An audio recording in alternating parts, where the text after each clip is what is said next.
Good morning. What's going on? How are we doing? All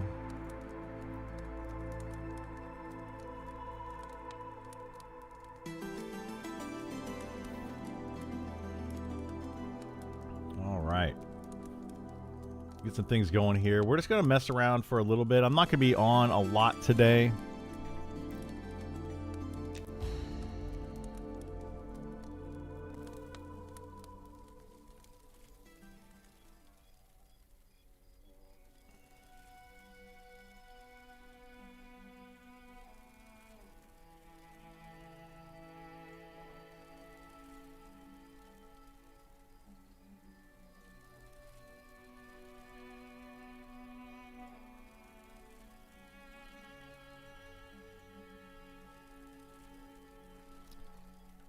All right. Let's sit down here. We have some wood to last us for a little while.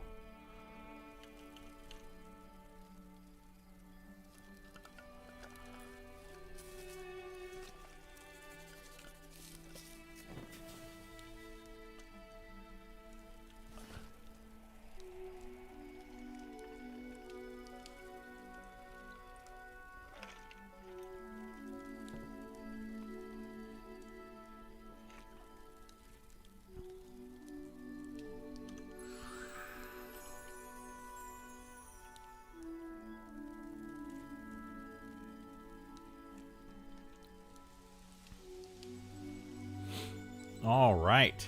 I think we're good. So, yeah, we're just going to do a shorter stream today. I've got my kiddo here. My mom's in town. So, we're going to probably do some stuff.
Hey, good morning, Vor. How you doing, bud?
Yeah, I'm just gonna we're gonna do a short stream today.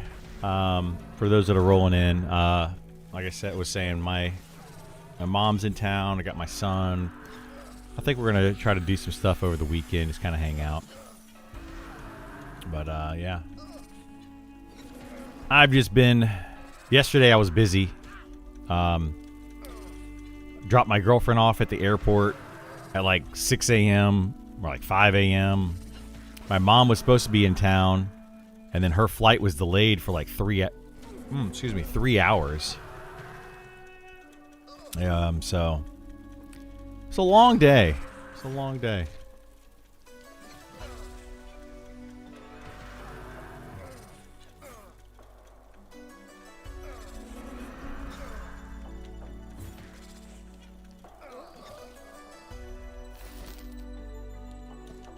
Wool boots, finally. I haven't been getting wool boots. Like, I haven't been getting very much wool gear. Let's go ahead and heal.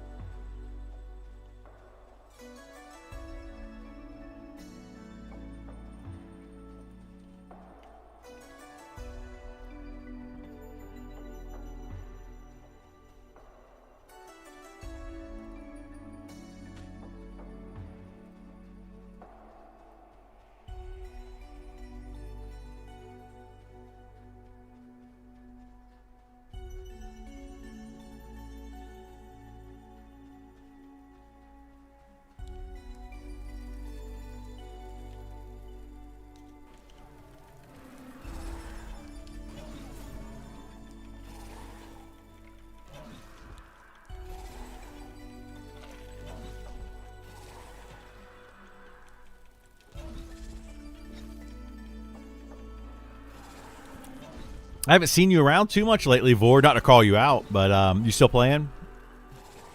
Hopefully all is going well with you.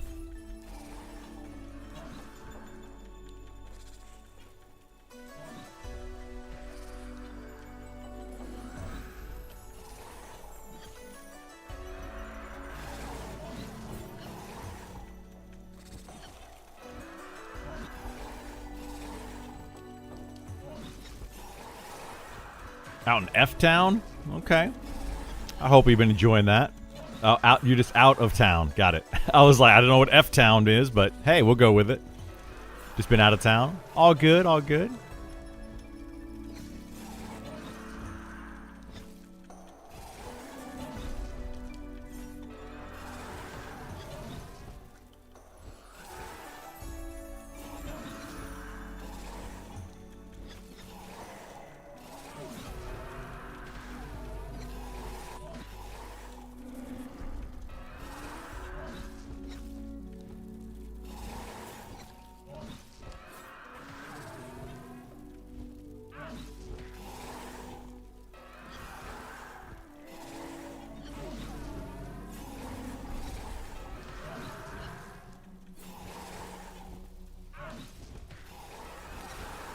Be back hopefully on Wednesday. Nice, nice.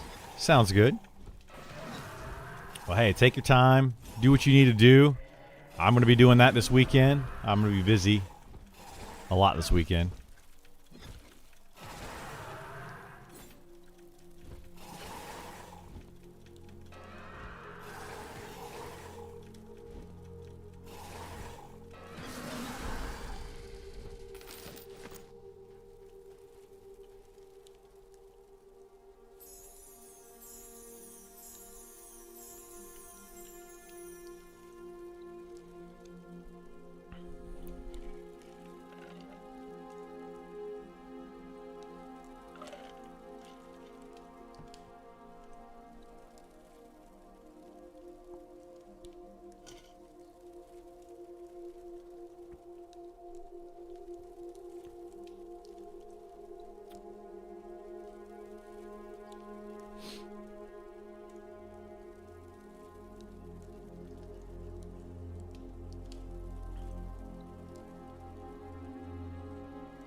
We'll probably keep going here until like 25, 26. I think I can probably stay at this one camp on this Beastmaster.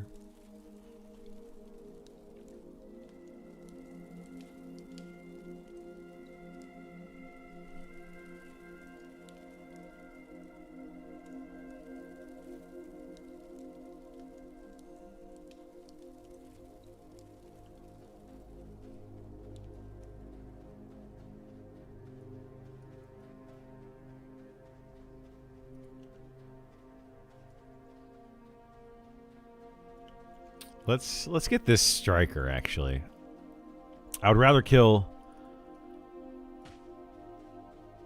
the strikers and the Sangrel than the other stuff.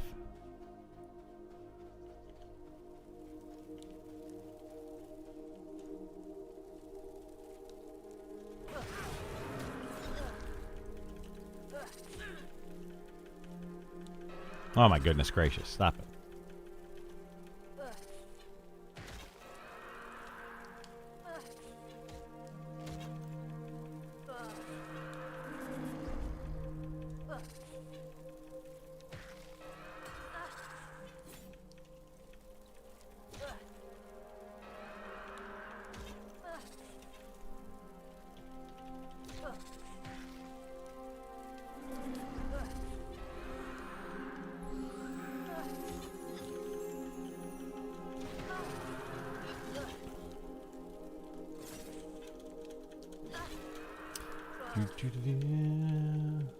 Been visiting family, but ready to be home in my bed. Yeah, dude, I understand that.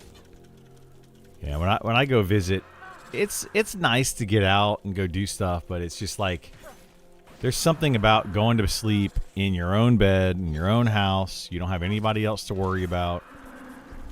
Just, you know.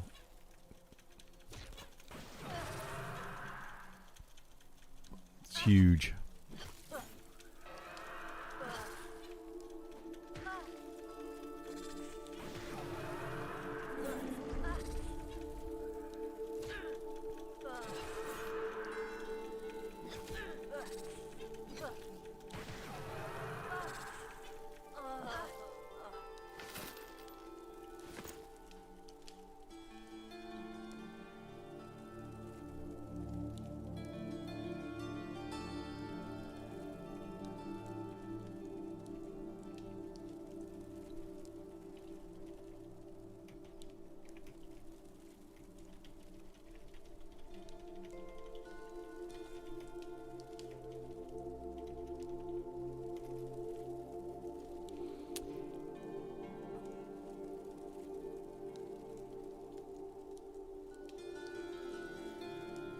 I had a question. If you're wondering if you ran up against skeletons getting stuck in walls and falling past all the time.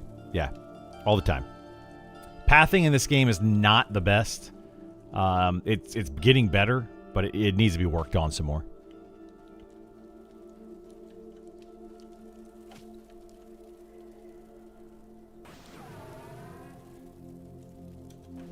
Yeah, it's known.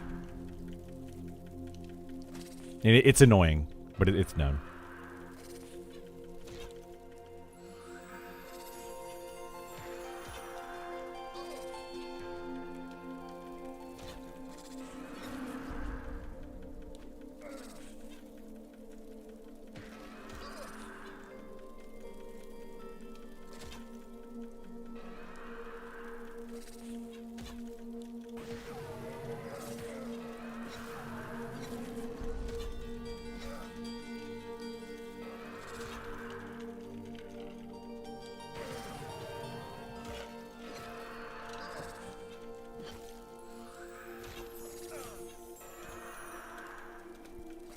Especially when they aggro your pet.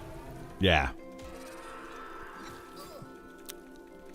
Yep, you are not crazy. It is definitely an issue.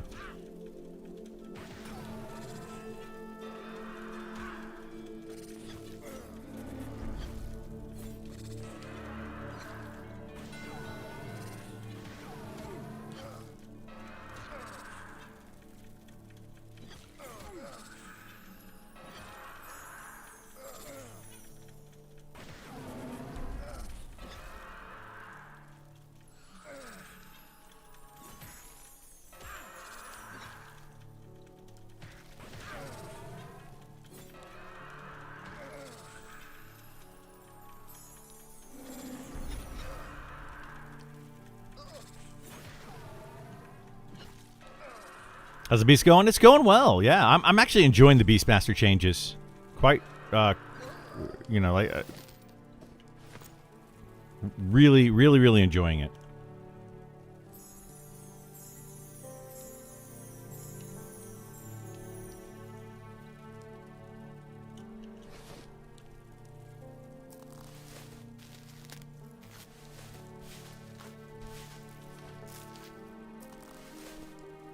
Oh boy. There we go.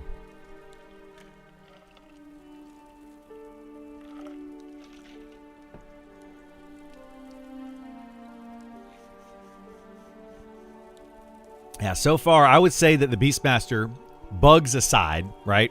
No pun intended there. It's got several bugs to it and several little issues. But bugs aside has been one of the better changes. Because they got rid of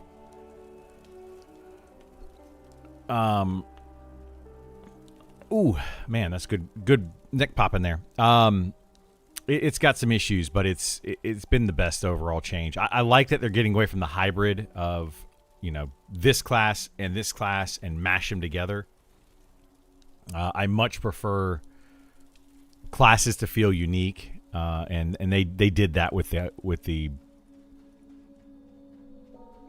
Beastmaster.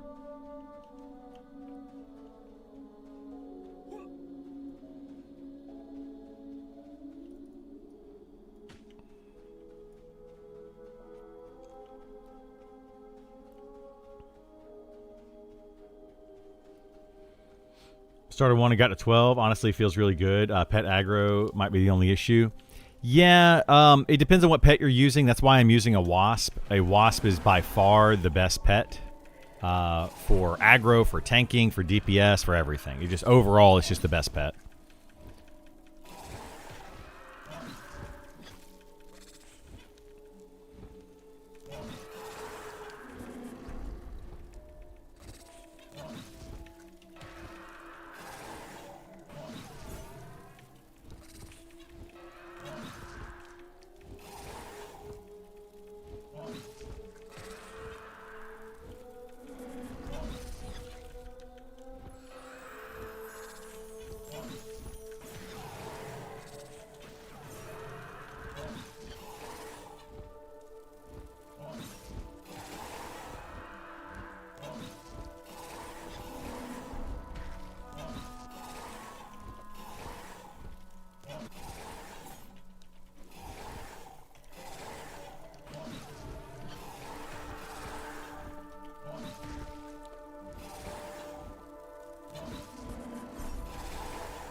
Level 20 Necropet.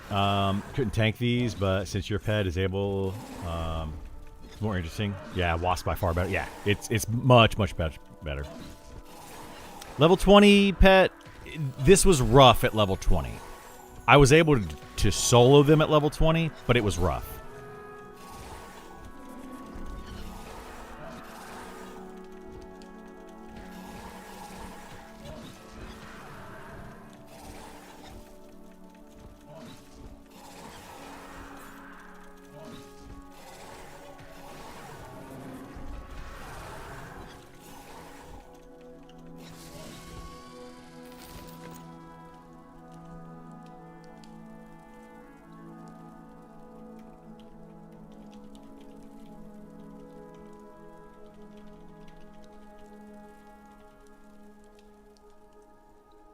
Hang on 1 second. Sorry, I'm trying to... Oh my gosh. Trying to do like 2 things at once here.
Feel out of the loop. I know they added beast and rogue changes. Anything else interesting coming? No. No, nothing else really right now.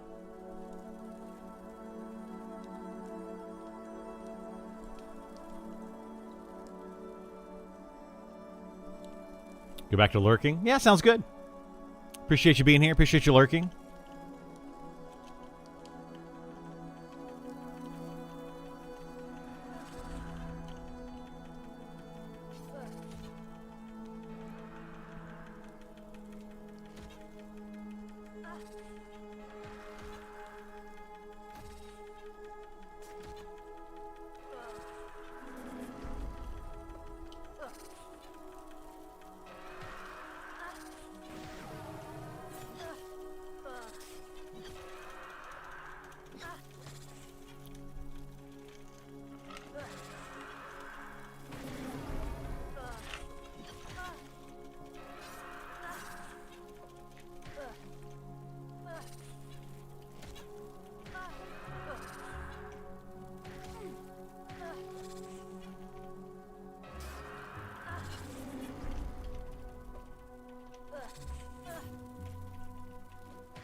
Also feel out of the loop. I finally logged back in after 2 months last night. My wizard is confused what happened to my class. Oh, the wizard's very different.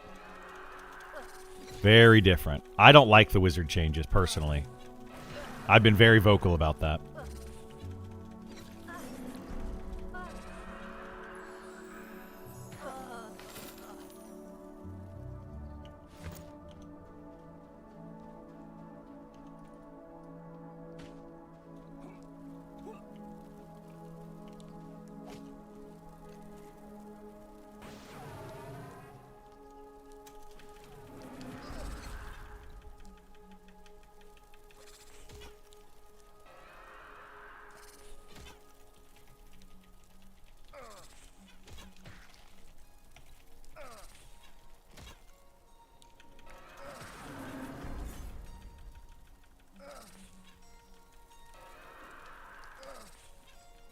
Didn't even know where to start to figure it out. Yeah, mess around with the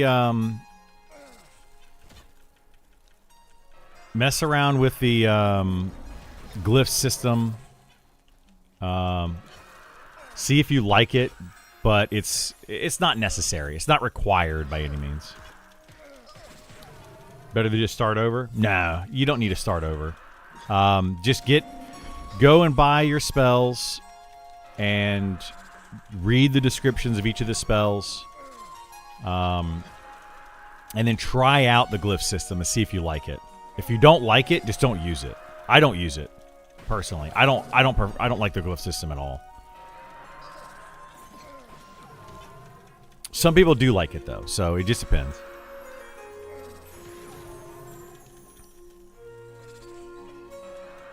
Notice the vendor doesn't have any direct damage spells. It does. It does. They're just higher level for some weird reason. The way they started out, man, it's just really weird. Like the level 60 wizard pinnacle spell, which is Greater Fireball, is not as efficient as their or as much DPS as their spell that they get at like level 55 or 54 or something. Just the whole thing feels bad. You're only level 7? Okay, yeah. I mean, you might want to start over if you're level 7, but you can just buy your spells and go. I think you get your first like real nuke around level 8. I think it's level 8. You get like a pseudo nuke at level 1, but yeah, you don't really start to do damage until level 8.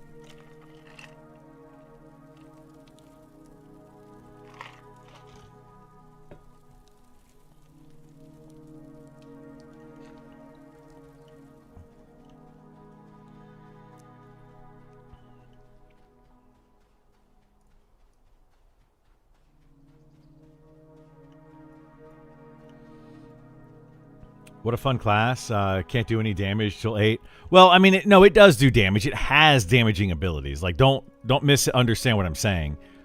It doesn't get a true nuke, like one that feels powerful until level 8.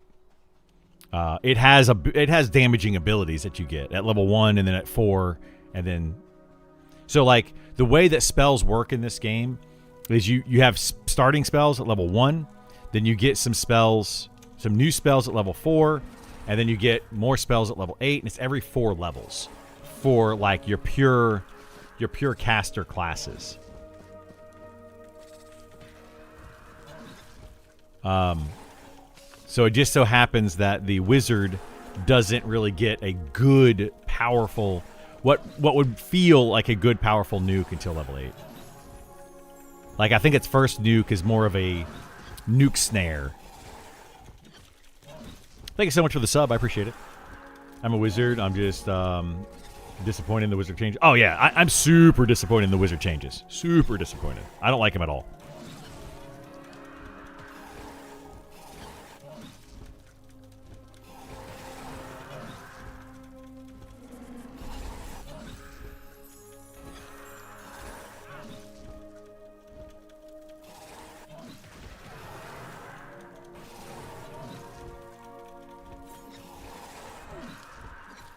I always love your content, even when I do not play. I enjoy your videos, and they pop on my feed. Awesome. I appreciate you watching them, man.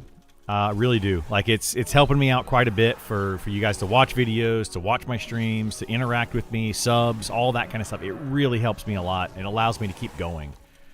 I'm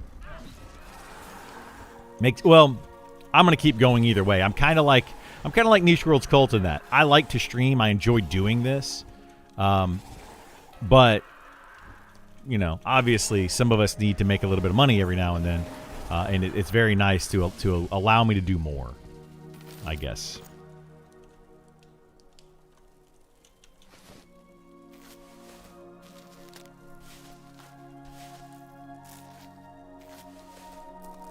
Oh shoot! I forgot to put on my.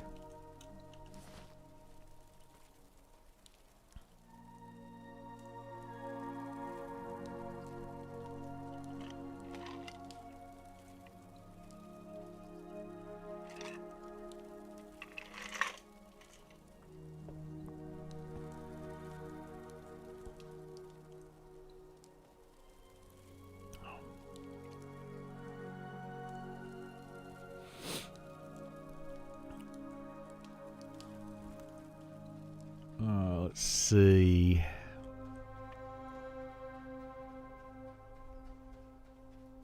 We got this wolf over here. I'm more concerned about XP, but if I can do Sangreal and XP, then we'll do them both at the same time. I think the game makes it to launch this fall. I think we'll get early access in fall. Yeah, I wouldn't. It will be technically officially launch, but like I don't know. Excuse me. I wouldn't necessarily call it launch. It will not be 1.0. It would not be fully ready. Some people are still going to say it's not worth paying for come early access. It's just that's just where it is. Unfortunately, this game needs a lot of work still. But I think they will push it out October 1st, and for better or worse, it'll come out on October 1st. At least right now. They need to pay people. You know, some of these guys have been working on this game for years, and they need to pay people.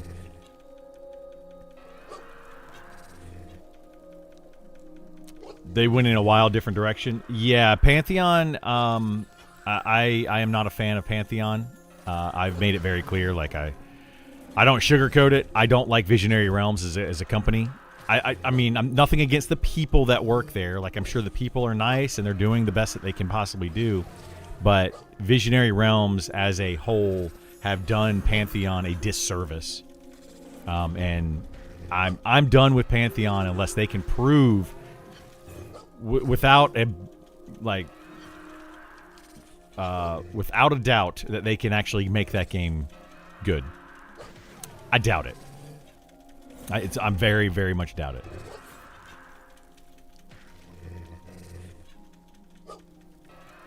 Just don't see it happening.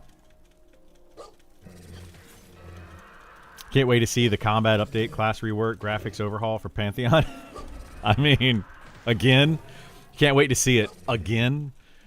Like, that's the problem with Pantheon. Is it's just constantly they clearly are just throwing stuff up on the wall and seeing what sticks.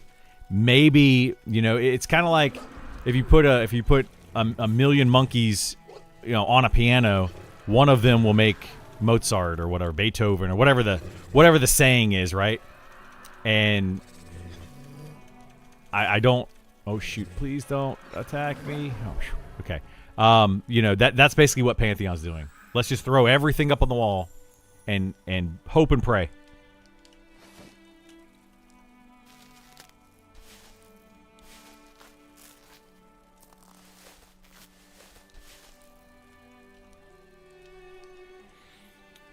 Pantheon is the saltiest I've ever been about an MMO. I bought a $1,000 pack years ago because I was so confident about it. Yeah, I have a friend of mine that was the same boat. I don't know how much he spent, but it was like one of those $1,000 or whatever packages, one of those big packages. Yeah, there's so many people that are in that same boat, and those people got screwed more than anybody else. To be honest, like they got nailed to the wall more than anybody. I put in probably 3,000 hours into Pantheon, hoping, praying, trying to make that a better game, trying to stream, give people information, spread the word, etc., etc., etc. And yeah.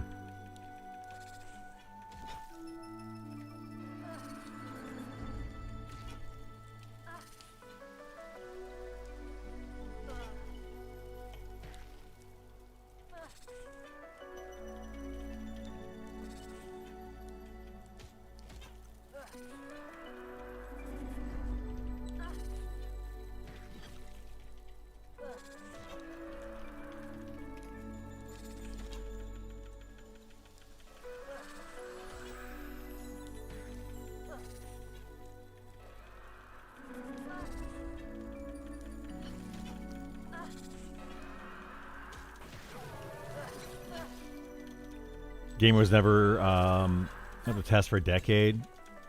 Got 2 tests a year. Yeah, Pantheon was good during the testing phases. Like, for those that were able to get into it, it was actually a fun game. It was good. And then they started making these wacky changes to it. Like the 247, whatever the heck happened with that. And you're like, what? The 247, exactly. Yeah, that's exactly what I was saying. I think that's when I officially started to realize this game was not going to be what it was. Yep. That was when it started to fall apart. You're not wrong. You are not wrong. And that's when people are like, wait, what? Do you guys know what you're doing? Are you trying to sabotage this thing? Yeah, that's where a lot of people kind of were. Huh? And then now, they release into early access. They start charging money to people. And, yeah.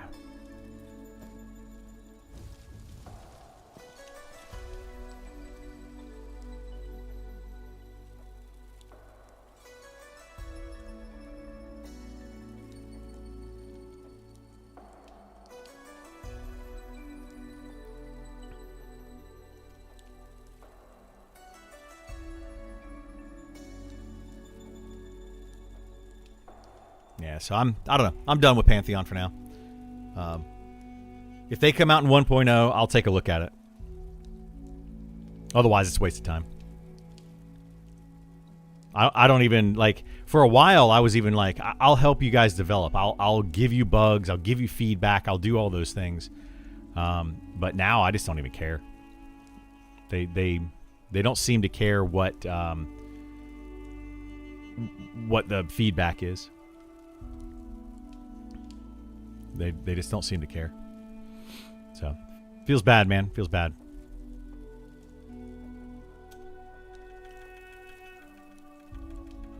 But anyway, we're not gonna bash on Pantheon all night again.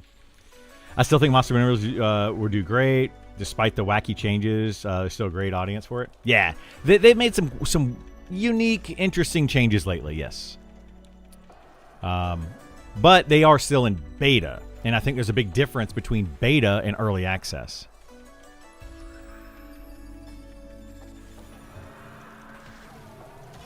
You know, like I'll until that once early access starts, if they're still making these wacky changes, I'm gonna be like, guys, you can't make these changes like this. You can't make a drastic wizard change like they did in early access. You can't be seeing that. I mean, they can if they want to, but they shouldn't.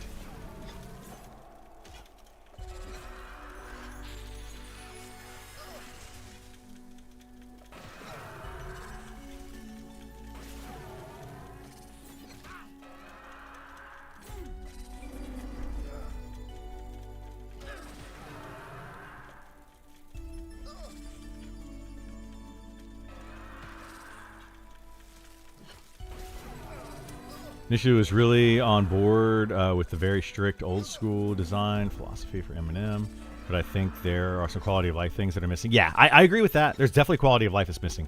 I don't understand not having buff timers and dot timers showing some of the lessons. They do have that now. Oh shoot, that guy gated. They have that now. If you hold Alt, you can see your buff timers. So they're adding stuff like that in. Right? But they are still missing quite a few quality of life things that I think they should definitely add in. You know, other people? Yeah, the sense magic thing that's still being discussed. In fact, it was discussed on Sean's stream yesterday. Briefly, very briefly. Like, it wasn't like a big discussion.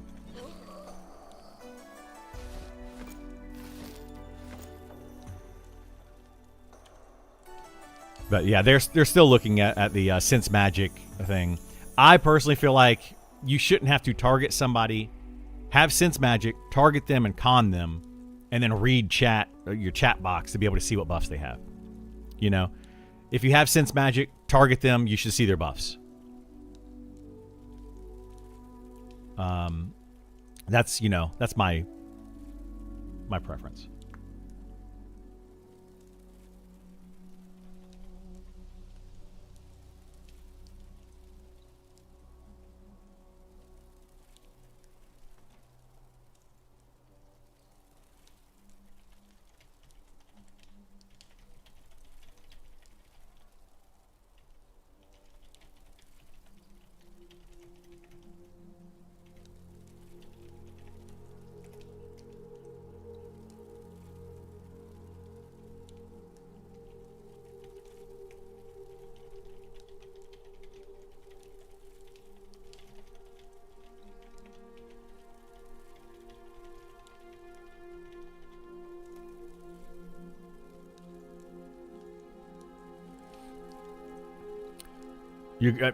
All three of you agree? Yeah. I mean, most people, I think, agree on the whole sense magic thing, other than people on the team. There's a few people that don't, but yeah. That's just fine. Keep sense magic, yeah. If you don't have sense magic running, then you won't see the buffs. That tracks, yeah. I like the sense magic idea. I really do. But it just feels bad to have to get sense magic and then con and have to read your chat. That just feels bad. Sense magic also sees debuffs on target with duration remaining. It doesn't show duration remaining. So you can only see duration remaining on your own buffs if you hit the Alt key. So you can see up the top of the screen. Well, they say they're permanent buffs that I have right now. Alt tells you your buffs, timers. The sense magic is only going to tell you what buffs or debuffs are on your target. That's it. It doesn't tell you the timer. It doesn't tell you anything else. Just what the names of them are. Will the new starting areas have adjacent zones? I still think World needs a bit broader. Revisiting Norath recently, and there's so many areas to play in the world. Feels huge. Well, yeah, that's because it's a much older game. But they had EverQuest had about 100 plus zones at launch. Right now, Monsters Memories has like 20-ish. And at 1.0, the plan is for Monsters Memories to have about 100 plus. About the same size as 1.0 of EverQuest. Approximately. It'll get bigger. But yeah. The new starting zones that they're making, the deep that they're making right now, they're all going to have adjacent areas eventually. Well, they'll start when they launch those zones. They will have adjacent areas that connect to what's currently in the game. So they're basically building out from left to right, from west to east, is how they're building out this game. So here, we'll show you real quick. So if you go here to monstersmemories.com and you click on world, you can see their map right here. So they're building it right now. This is what's built out of the game, which is approximately 20 zones. And they're building it from here left. They might fill in this up here. I don't know. But they're building it from left to right. But then there's also, think about it this way, like if you played Tears of the Kingdom, so there's the main world, overworld, and then there's an underworld as well. The underworld is also going to span much of this entire continent, but it's just underneath it. So it's going to be like double layered. Not the entire thing, though. Not the entire thing. You've never seen that map? Yeah. So this is the actual world of Monsters and Memories. So all we have right now is just this left-hand side over here. It's very that's 20 zones. So think about it. If that's 20, then 40, then 60. You know, like it's going to be a lot, and then underneath more zones.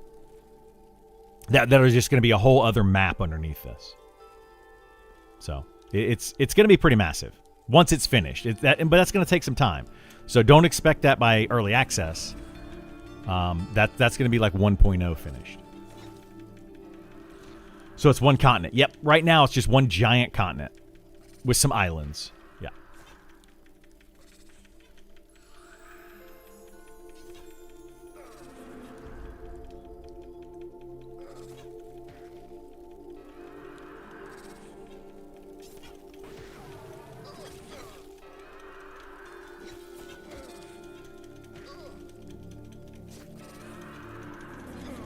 Suppose early access could last a long time before 1.0. It could. Some people are saying it's going to take them years. I think, a year to 2 years, but it depends. It depends on what they have finished at early access. The issue is, will the foundation be in and ready to go by early access, and then all they need to do is add content? Some people are kind of speculating that no, the foundation's not going to be there yet. They're reworking classes right now, which is part of that foundation. The trade skills are not fleshed out, part of that foundation. The economy is still kind of all over the place. So you can see how some people are speculating that it may not be where it needs to be for early access. I personally, I know what to expect out of early access.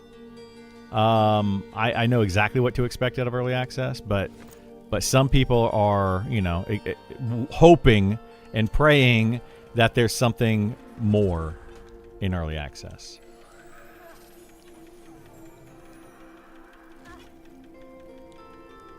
So we'll see what happens, but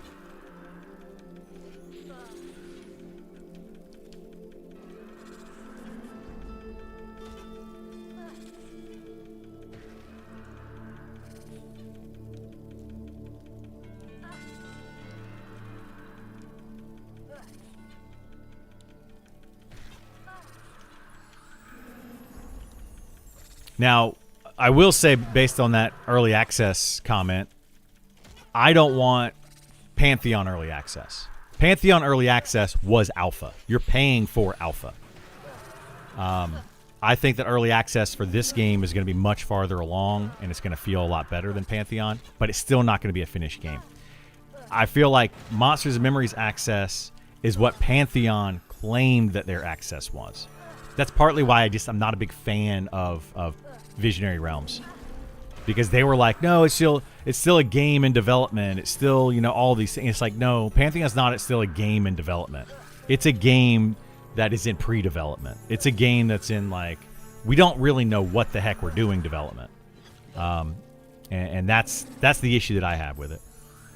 So I think that Monsters and Memories is already farther along in 5 years than Pantheon has or is in 12 years.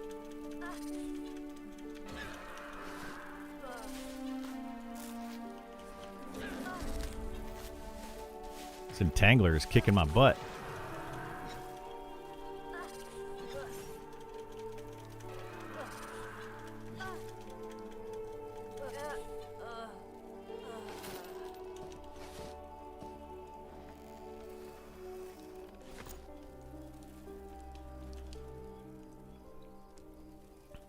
Suppose early access could last a long time, 100%. Just takes a quick second to compare Monsters and Memories has added in a year compared to what Visionary Realms has done in the last 10 years. Yeah, it doesn't take long at all. If you've been keeping track of both games, you can tell. You know 100%. You can just feel it. You know what's been going on. And I've been keeping a pulse on both games. Well, I've been keeping a pulse on Pantheon for going on 10 years now. It's been in development for like 12 or 13. But I've been watching it closely since, I would say, 2018. I was really hyped up for Pantheon, and I've been watching it very closely since then, right? So 8 years, we'll say, that I've been just like keeping a hand on the pulse. But then Monsters and Memories, I've only been watching this closely for like a year. And in the year of Monsters and Memories that I've been playing it versus the 8 years that I was following Pantheon, Monsters and Memories has done far more. Far, far more. Some days when I'm at work, I wonder what they're actually doing. Like, what does a day look like in VR? I bet it's a lot of meetings. It is. It's all meetings. It's all meetings. That's one thing that I like and don't like about Monsters and Memories is they do meetings, right? They do meetings, but they don't focus on meetings. And it's not, this hierarchy of just, okay, this person's doing this, it's not, everything could have been an email kind of thing, which is kind of what Visionary Realms has done. Like the developers, Joppa often said that he was in meetings all day, right? And if Joppa is sitting there and in meetings all day, he's not actually getting any work done. And if he's not getting any work done, then he's like the main person to get any work done in Pantheon. So like if he's not doing it, then who's working on the game? And there are other people that work on the game. It's not he's not the only one, but it sure feels like it sometimes.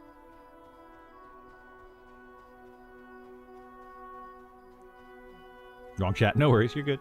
Niche World's Cult is very good at executing. They are. They really are. And at least keeping us informed of what they're doing. That's another thing. Which I will admit that Visionary Realms has been better at lately is keeping up consistent updates with the community. Here's what we're working on. Here's what we did last week. Here's what we're doing next week. All that kind of stuff. Their consistent updates lately have been nice.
Oh, jeez.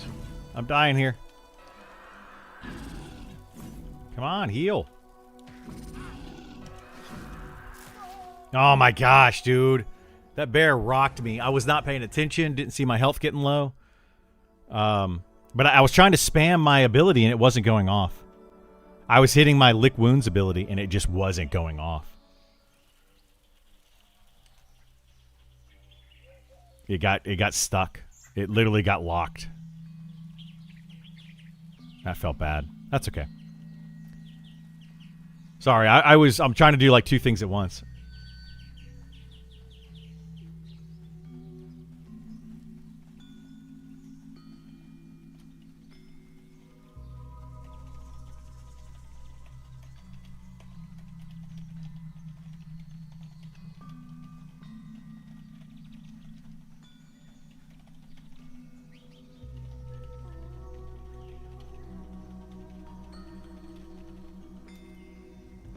All right. Which way are we going here? We got to go this way. I think the thing Pantheon does much better than Monster Memories is combat. I started in EQ. Monster Memories combat feels like slow motion. For instance, the updated Rogue kit on Monster Memories is really lacking compared to Pantheon. As a Guild Wars 2 player, they both feel slow, pretty... So, when did you start in EverQuest? Because it sounds to me like you started in EverQuest like 2002, 2003, or later. This game, Monsters and Memories, is supposed to be more 1999, you're 41, then you are misremembering. The Rogue in EverQuest 1999 was literally turn on auto attack, hit backstab. That's it. That is literally the Rogue in 1999. So the combat being slower is not true, right? That's not a correct statement. I agree with you that the Pantheon combat is faster paced than Monsters and Memories. I do agree with that. And Guild Wars is faster paced than both of them. Guild Wars is more of an action RPG than it is an old school MMO. So, like, Monsters and Memories is holding true to its sandwichy combat. That's their plan. That is exactly what they want it to be. Now, I don't agree with some of their choices on the combat, but it's exactly how they want it to be, and I think a lot of people want it that way. Yeah. Guild Wars 2 is a completely different thing, but I also don't think M&M needs to compare everything to EQ. No, absolutely not. It doesn't need to compare everything to EQ, and they're trying to get away from that. Monsters and Memories doesn't compare things to EverQuest. The community compares Monsters and Memories to EverQuest. That's the problem, right? That's what we're seeing.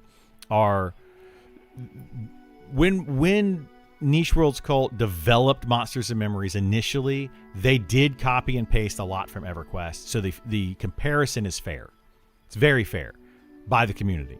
But they're trying to get away from that. So we as a community need to acknowledge that they're trying to get away from that and trying to make changes to that. And stop comparing it to EverQuest and say, hey, it's old school like EverQuest, but it is not in fact EverQuest. The class identity, that's what I'm saying. It was like that, Seb. That was originally where they went. They had a dev on the team that literally just copy and pasted everything from EverQuest. Like, it was almost exactly copy and paste of EverQuest. Right, for the classes and everything outside of Spellblade and Archer, and Inquisitor. So outside of that, it was effectively copy and paste. They're getting away from that. So we as a community need to go, okay, they're trying to get away from that.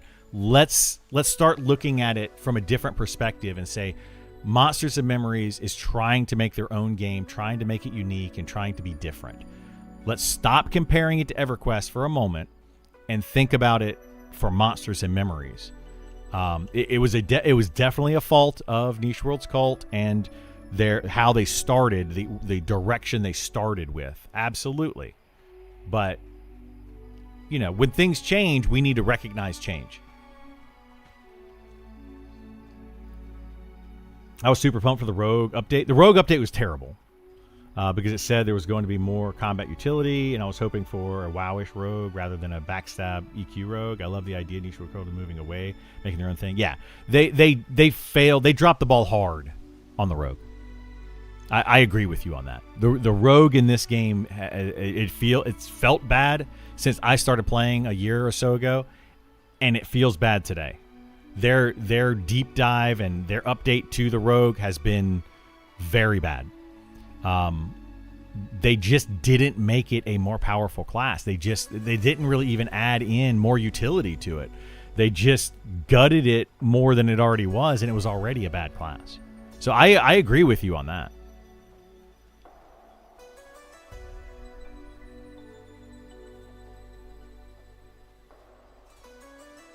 Yeah, I absolutely agree with you on that.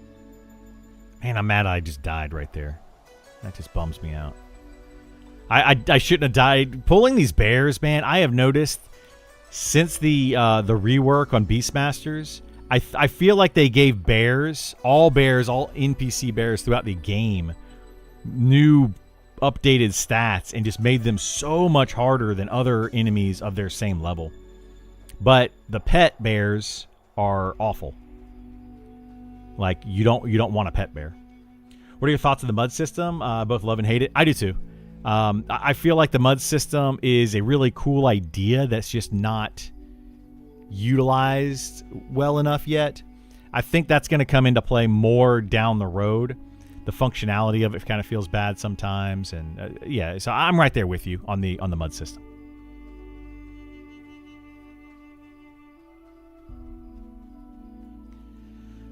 Makes me read, which I like. The mud system is one of those things that you're only going to get what you're willing to get out of it. People are either not going to use it, and they're going to miss parts of the game, or and then they're going to think, oh, the game is shallow, there's no lore, etc. I love it when people are like, Monster Memories has no lore, and they say stuff like that. And I'm like, well, have you used the mud system? And they're like, no. Then you don't know if it has lore or not, because you're not interacting with the system that literally gives you the lore. So, but that said, this game has a lot of lore. It's just hard to find. And that's, I think, where the mud system needs some tweaking. Definitely needs some tweaking.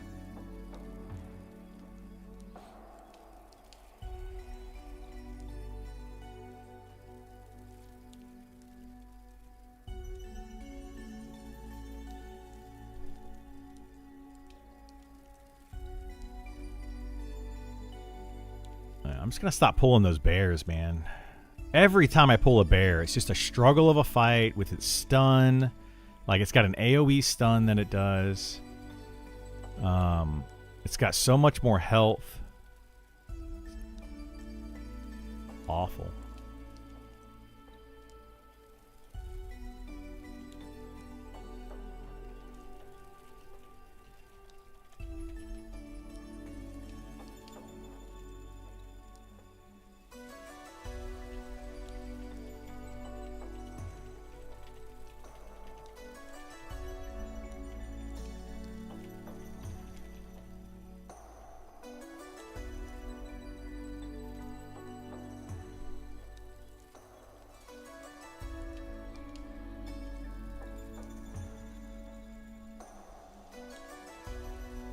I'm so mad. I feel like I've gained no XP now. It's alright.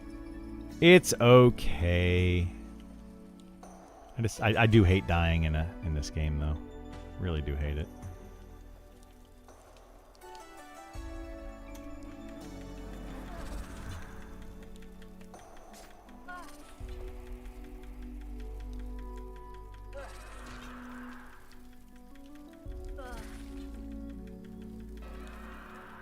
It's my fault, though. I totally should have been paying more attention. Do you prefer dual wield over two-handed for Beastmaster? I do, yes. But that's partly because two-handed doesn't function the way they want it to right now in the game.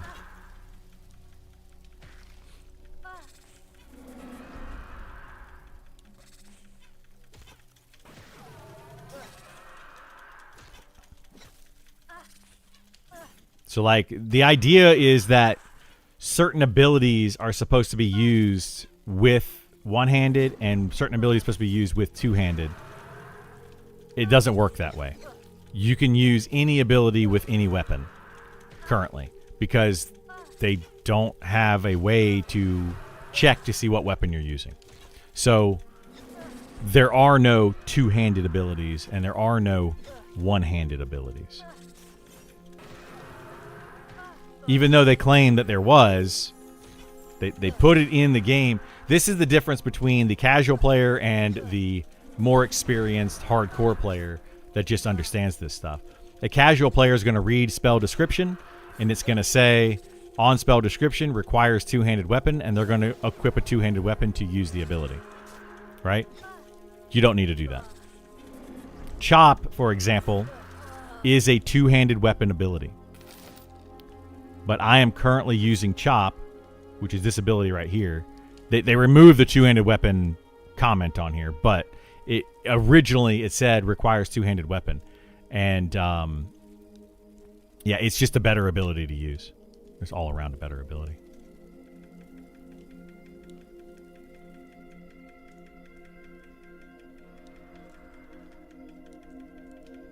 So they definitely need to fix that functionality or whatever needs to go on there. But Zillith has commented on that and said that they don't have that functionality right now in the game. So like that's something that just feels bad to me.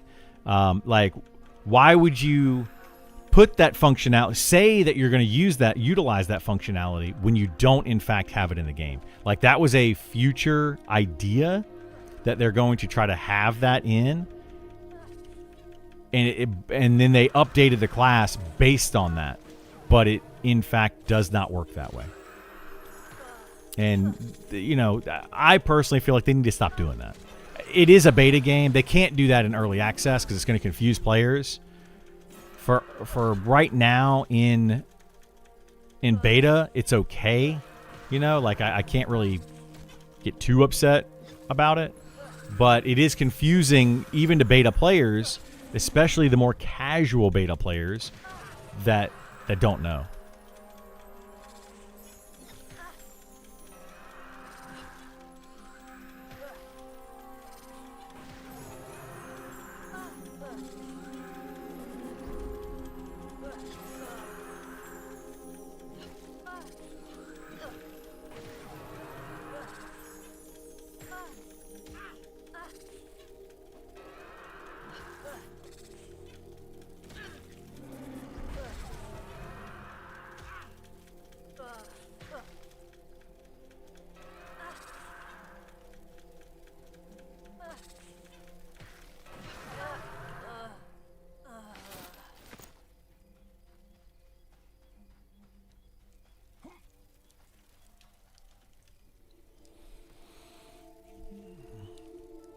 Elementus rework, when do you think? I don't know. Yeah. Also, good morning. Got a chunk of tailoring wiki updated last night. Nice. That's awesome. I love seeing people update that. I don't go into the wikis. I every once in a while I check the wiki and read through it. But yeah, it needs some updating for sure.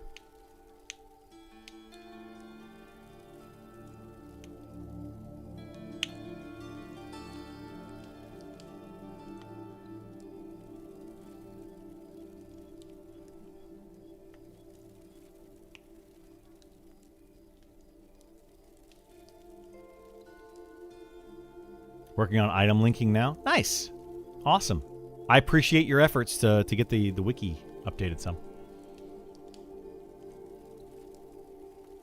I know a lot of people, they go to the wiki and then sometimes it's good information, sometimes it's bad information. You never really know on the wiki right now.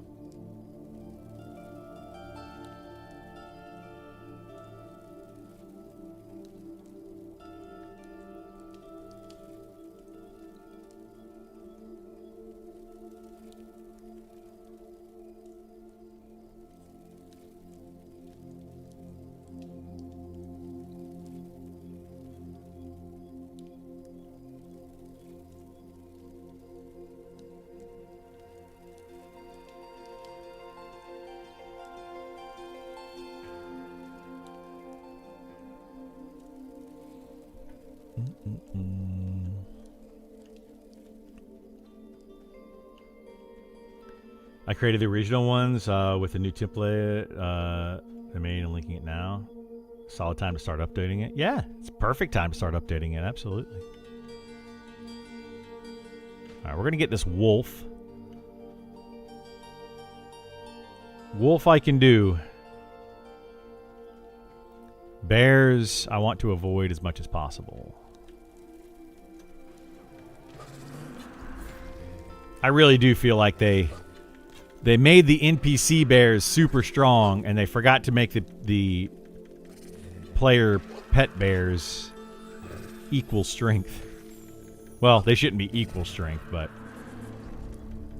make them comparable strength.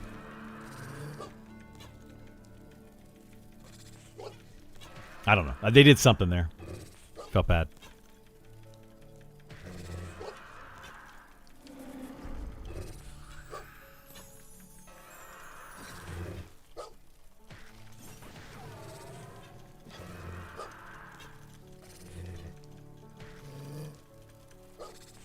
You've enjoyed the recent Beastmaster changes? I have too. I actually like the Beastmaster changes quite a bit. I've died a few times recently, which frustrates me, but that's all me not paying attention.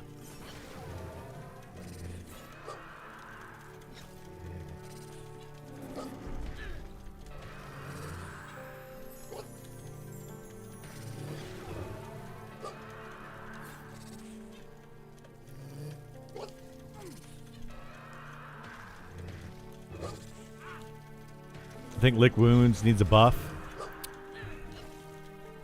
I think Lick Wounds should not cost mana. What the heck is going on? Why is this wolf kicking my butt?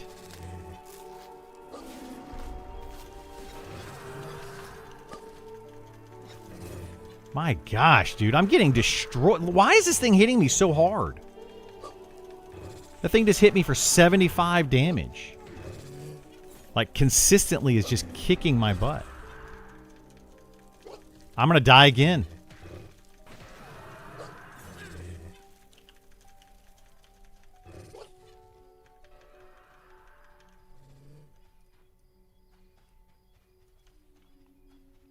My gosh, dude. Oh, jeez. That's not good.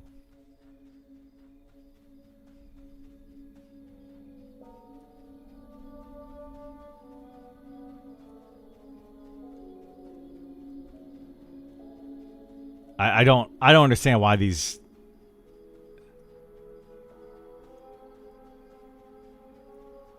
animals are hurting me so much. I just don't get it.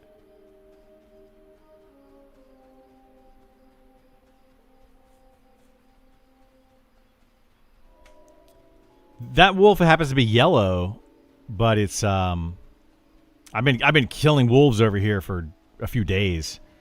And I'm not having issues with them.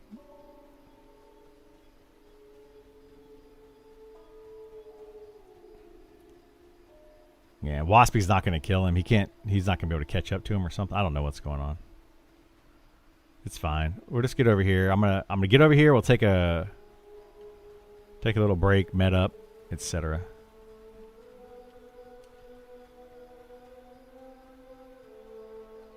Think stuff is a little overtuned. Has been since they started the class reworks. I want them to make the game more difficult, so I'm okay with things being difficult. It's just the RNG, right? There's a lot of RNG involved there. Waspy's killing it. He's getting there. We'll see if he kills it.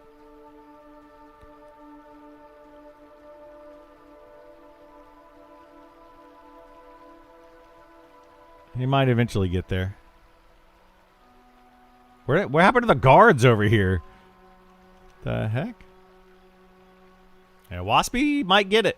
He might actually kill it. Oh, yeah, there he goes. He got it. I didn't get XP for it because I was too far away.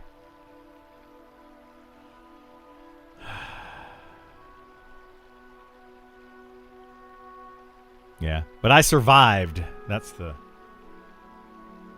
thing. Man. That was rough. Yeah, so Lick Wounds was what we were talking about. I don't think it needs a buff. The reason I don't think it needs a buff is because unless they take Mend from monks and buff it considerably, Mend is the same thing, except for Mend is instant, whereas Lick Wounds is over, what is it? Several seconds, right? It's more of a downtime heal.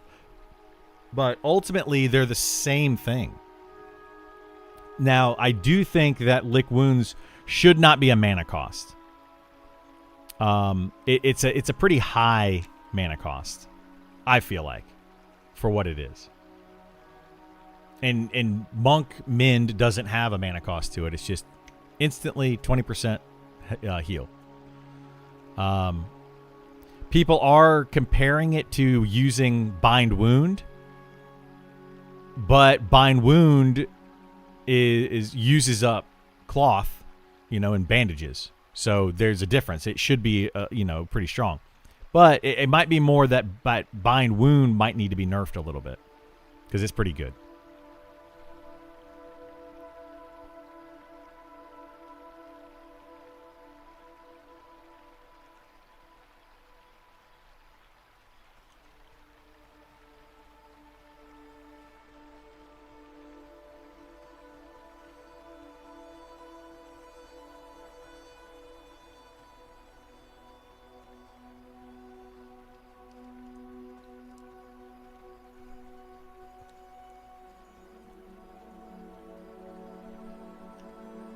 All right, let's run back over here again. Oh, my goodness gracious. I'm just struggling today killing these. But in that same note, like I'm struggling killing these, and it is a bit frustrating right now. But I'm glad that they're making the game more challenging and making solo not so easy to do. Because this game for the last ever, since I've been playing it and before that, soloing has been far and away the best way to level and play the game. Just you get more XP, you get more loot, you get more everything. Solo has just been the best way to play. For asterisks, for the classes that can solo well, which just makes the classes that can't solo well feel bad.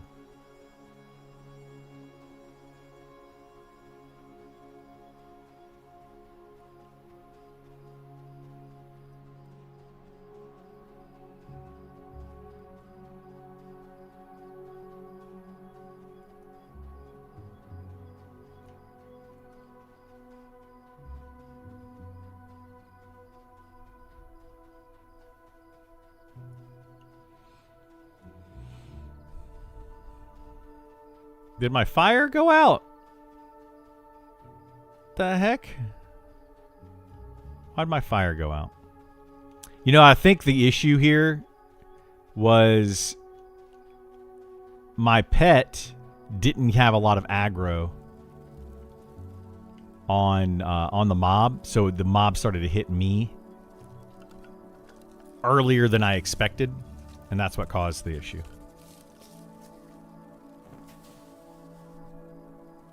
My fire is there. Fire's disappearing has been an issue lately.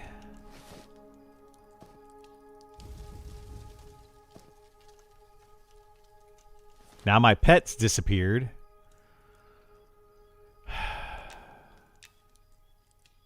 My gosh, dude. This has been frustrating lately.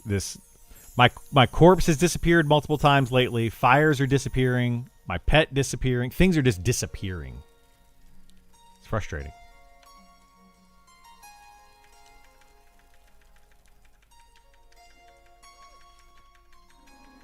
Why is my pet... There it goes.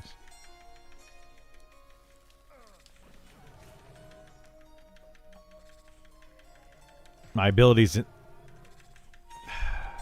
My macros aren't working now. I am getting frustrated today, guys. I'm spamming my macro and it's not using my ability. Come on.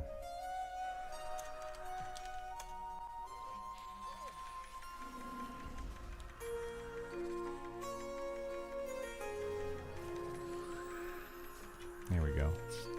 Fixed now. I had to reload twice since I got over here. Twice.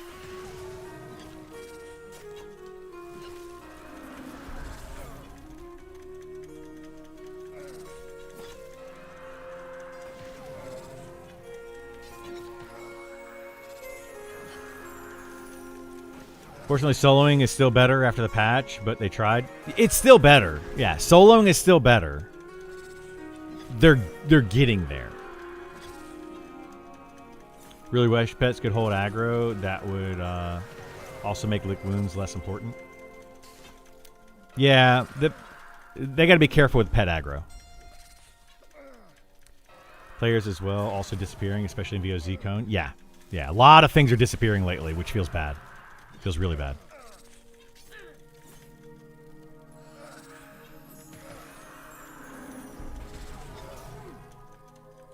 Do you need macros to make pet cast abilities more often? You can create a macro to push buttons so that you can make them use their abilities instantly. Otherwise, oh my god, die. Please, please die. I don't want to fight a second mob right now. Let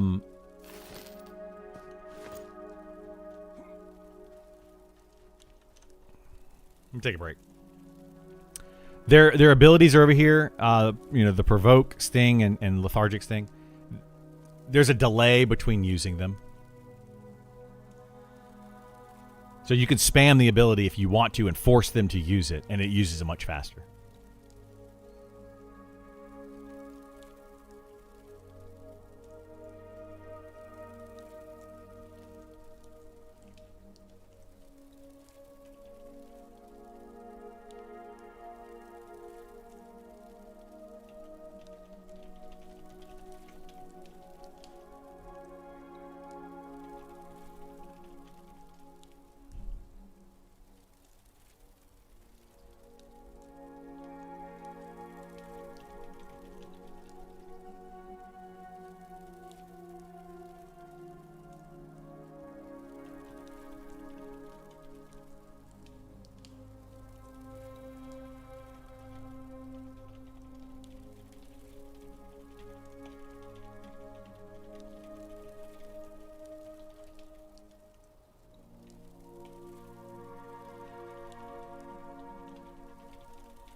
So here, I'll show you real quick on this fight. We'll pull this over here, and I'm just gonna put the pet on it, and you'll see how quickly it uses its abilities, right? So we'll pull this over here. It'll automatically use its abilities, but it uses them slower. So I'm just gonna tell it to attack, and that's it. I'm not gonna hit any other buttons. See like it hasn't even used its second ability yet? Now it uses its second ability. Now it uses its third ability. The ability's up. Didn't even use that ability yet. Still hasn't used that ability that came up because another ability came up. So you see how long it takes the pets to actually use their abilities? Whereas I can spam the button and force them to use it.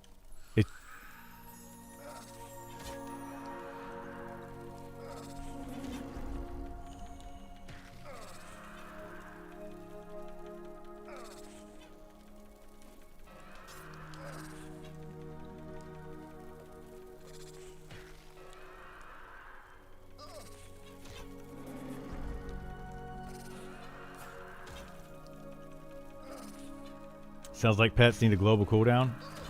Needs something. Something needs a change there. I don't necessarily think they need a global cooldown, but I think the issue is that they don't use their abilities as soon as they're available. So a casual player is going to be far less efficient than a player that understands the mechanics and all that. They're just going to send in their pet and let their pet do their own thing, which is not going to be good aggro for the pet.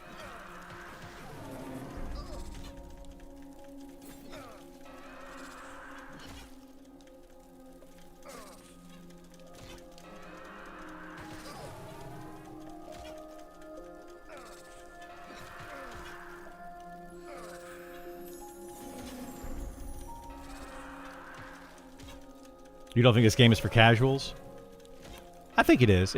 Casuals can definitely play this game. They need to understand that they're going to have to learn more, right? They can't just go into it and expect, especially right now, to read a description and that description works. It works the way that it reads, because it doesn't.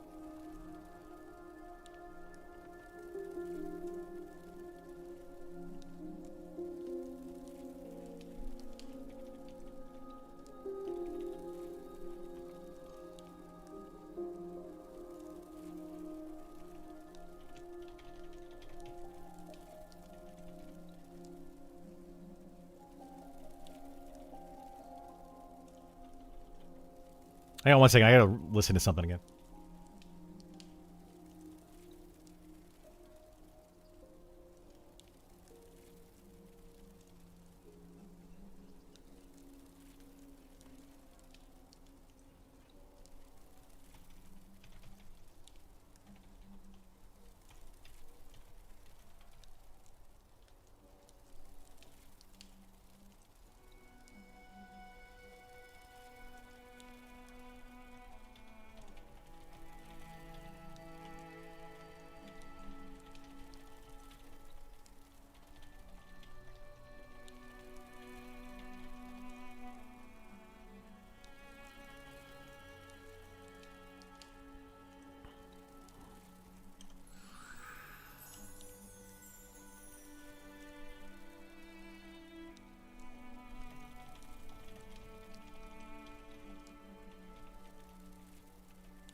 All right.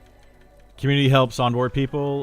Without that, we all fail. I mean, that's true. Yeah. Yeah. The community definitely needs to help people. And that's one of those funny things. That's one of those funny things that I hear is let me focus on how I want to say this. I recently had somebody on one of my YouTube videos comment that they didn't like that video because it gave players information. And first of all, if you don't want the information, don't go on YouTube looking for the information. It's pretty simple. It's kind of like a spoiler. If you haven't watched the TV show or the movie or whatever, don't go on the internet looking for the information if you don't want it. But there's people out there that are literally just like, no, people should have to figure it out on their own and all that kind of stuff. And it's like, yeah, but did you? I doubt it. You know, like that person probably asked in game how to do something, where to go, that kind of information. They want the information. They just want to find it in a different way. And it's very frustrating because there's a lot of people for this game that say that. They're just like, no, you shouldn't find it. Like sharing information online is bad. And it's like, they don't want you to put it on YouTube. They don't want you to put it on the wiki. They don't want you to put it on Twitch streams. They want you to find out in-game and in-game only. And I don't know. It's kind of silly because, you know, like, how does anybody find out any information? They ask somebody, usually. You know, they don't, generally speaking, you don't just stumble across the answer, you know? So I don't know. It's just really frustrating to me. Very frustrating to me when people say stuff like that. It's the community is there to help each other. They are there to say, hey, like, I found something out. I'm going to share it with somebody else. Hopefully when somebody else finds something out, they share it with me. How do you think I learned so much about this game? I didn't figure it all out on my own. I asked other players. I communicated and I learned through other people. Some things I did figure out on my own, but other things I didn't. The majority of what I know about this game, I, in fact, did not learn myself. I got the information from somebody else, figuring it out, telling me what's going on, and sharing it with me. So, anyway, that's all I want to say about that. The gatekeeping is wild. It's the whole reason I started updating the wiki. Yeah, the gatekeeping is nuts in this game. And it's hurting again. This is something we talked about yesterday and people have commented about, is I'm here to help the casual player as much as I possibly can. Because the hardcore player is going to be getting all this information. But the gatekeeping is happening from the hardcore players more so than it is the casual players. The casual players are getting hurt more and more and more and more, and I'm trying to help them out. And when I try to help them, they're like, you just want to, for your static group. Somebody actually commented on my video, my last stream, which was on Thursday, saying that I'm trying to help the casual player, and then I immediately start talking about my static group. And I'm like, yeah, my static group figures things out so that I can share the information to you, the casual player. But they're trying to say that, I don't know. It just really irks me, man. It really irks me. Because they're trying to put the blame on me and say that I'm the problem when I'm literally trying to fix the problem. So, anyway, that's always going to happen. Just means M&M is going to be relatively big when it launches if weirdos are that gatekeepy saw it in WoW. Yeah. Oh, there's people out there that are gatekeeping a lot of information. There's information that I still don't even know because there are people out there that don't want to share it with me specifically because they know that I'm going to tell everybody. And that's okay. I'll figure it out eventually. It'll eventually come out, and I'm going to share it with you guys as I can. I still have information that I know that I haven't really shared widely. But if you come to my stream and ask me, I'll tell you. Right? If you ask me point blank about something and I know the answer, I'm going to tell you. There are a few things that I kind of don't talk about, like the raids and stuff. I do talk about the raids, but I don't talk about how to do the raids. Anyway, I just wanted to get that out there. Let me finish listening to this.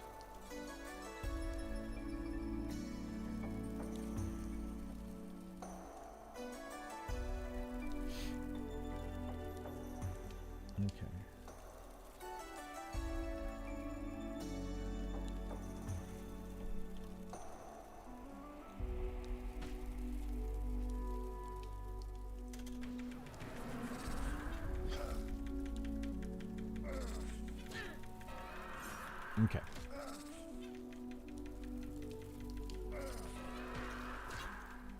Unironically see healthy barometer check. Yeah. Not gonna lie, had some hard feelings towards you revolving around Pantheon, but I got over my own feelings because it's the best interest that we all collab. It's all good, man. It's all good. People are gonna have hard feelings towards me. That's okay. Like I'm not hurt by the people that get upset with things that I say or do or whatever. I'm not upset with it at all.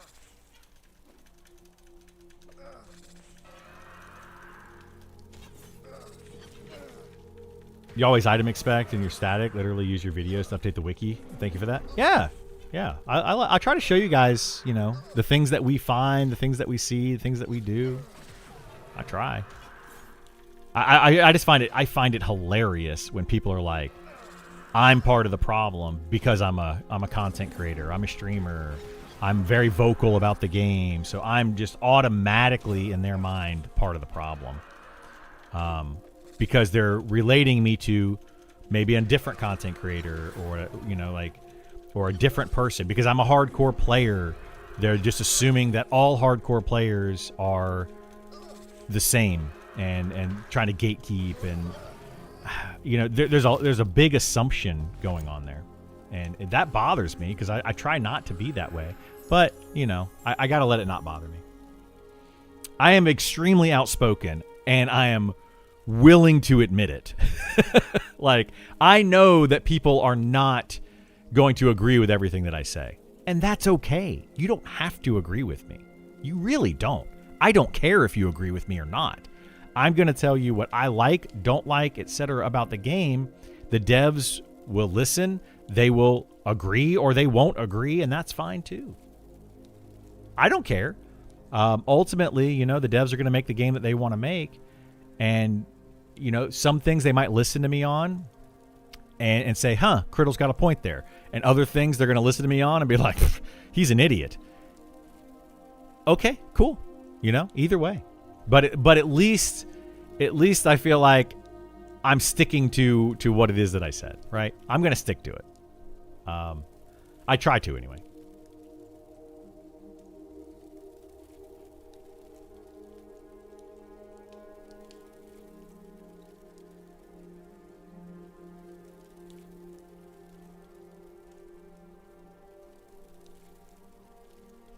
Hang on one second.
All right. You mean well. I know this now. Just a lot of passion. Yeah, I definitely mean well.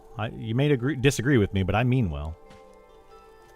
And it takes a while. People, I'm going to tell you something that's funny. So I got to do this thing again. I have a really good friend of mine who told me one time years ago, this was back in high school, so 20 plus, 25, 6, 7, 20, however many years ago. That's when we were friends, right? And then we stayed friends for many years after that. I was in his wedding. But he told me around the time he got engaged, but before his wedding, so sometime in like a year time frame.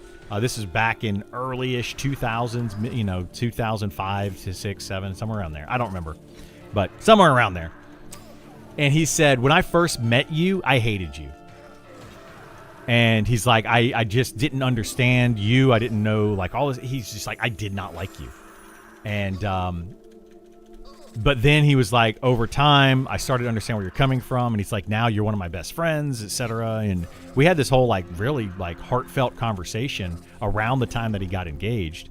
And he never told me any of this until, like, we met in, like, 1997, 1998.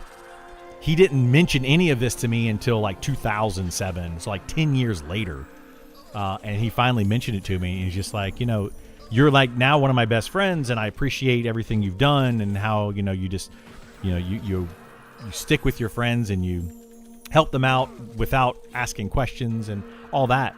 And, you know, that kind of thing, it hits me all the time. People first meet me, their first impressions of me are generally speaking bad. They just are. You know, I'm a very blunt person. I'm a very loud person, and I'm, you know, in your face about my opinions. And I know that not a lot of people like that. But once, you know, I feel like once you get to know me a little bit better, you know, you give me a chance, people start to understand where I'm coming from, and they realize that I'm coming from a good place. Usually. Not always, but usually.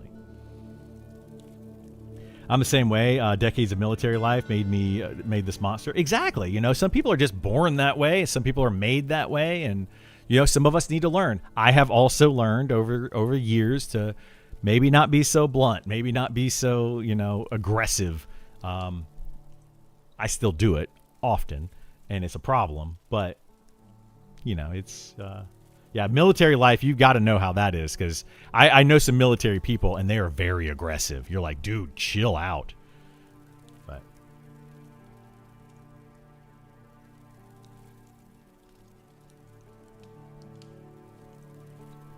baby steps, absolutely. Yeah, we're all learning. We're constantly learning and developing and growing and changing.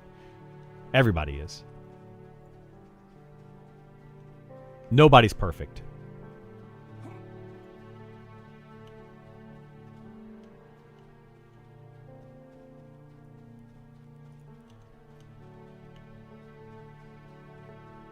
Let's get this guy.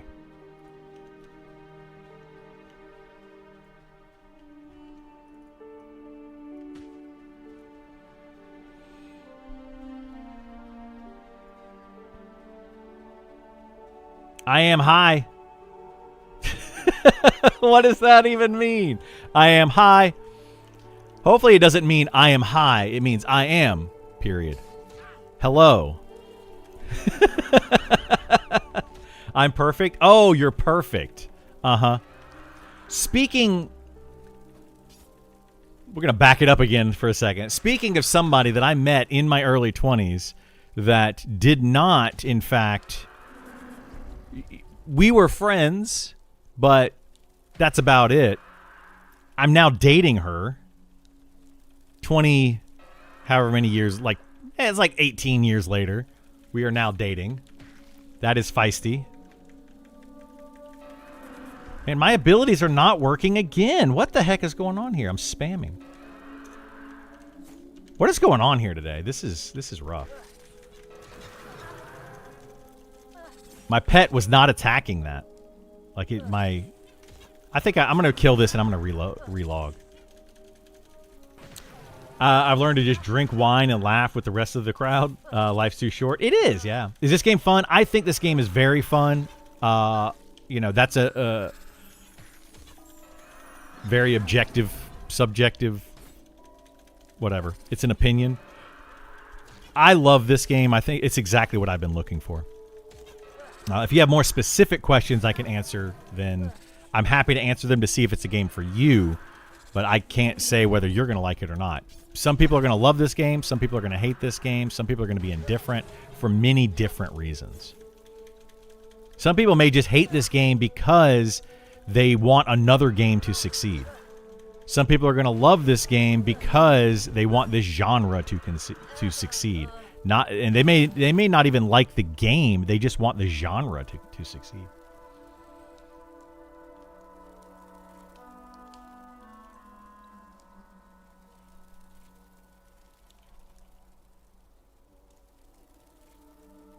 Like Guild Wars 2, still like them, and I also play Black Desert Online.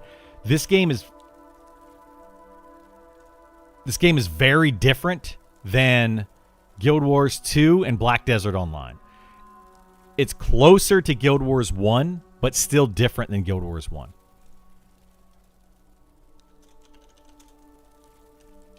So yeah, definitely if you like Guild Wars 2, you like Black Desert, you like more action-based gameplay, and you want that in an MMO, this game is not going to be for you.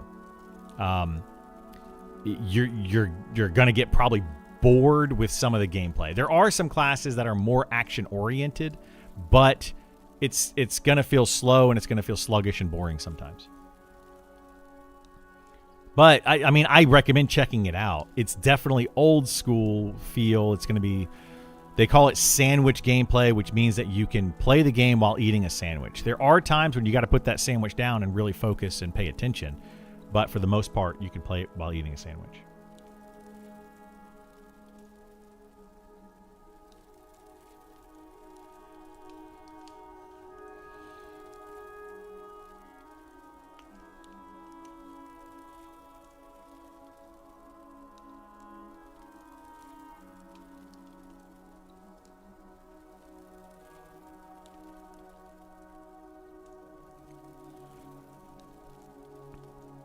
Also, times you can dual wield sandwiches. Yeah, yeah. There's times you can turn on auto attack and just be like, ah, I love sandwiches.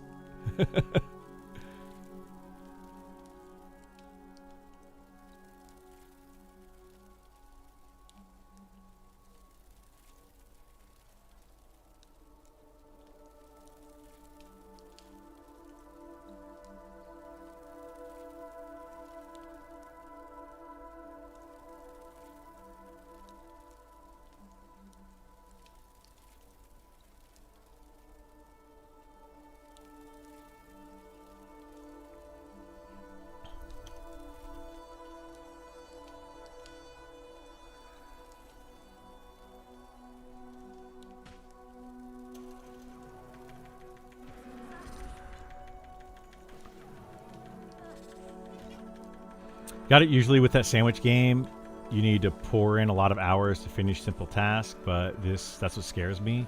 But I'm here because I'm interested. You do have to put in a lot of time. This game is a normal, casual, regular player is going to take 400 to 500, 600 hours to get to max level. You will not be getting there, over a weekend or even a week. It'll take you some time. Oh shoot, I forgot to relog. I meant to relog.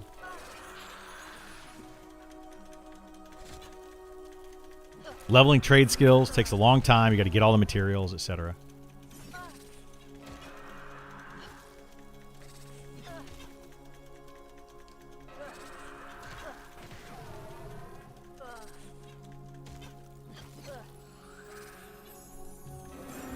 I have like 1 or 1.5 hours per day tops. Yeah, it's going to take you a long time. This game will take you 6 months just to get to max level with that gameplay.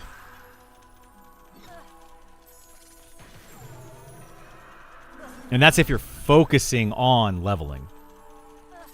If you try to do other things, it's going to take even longer.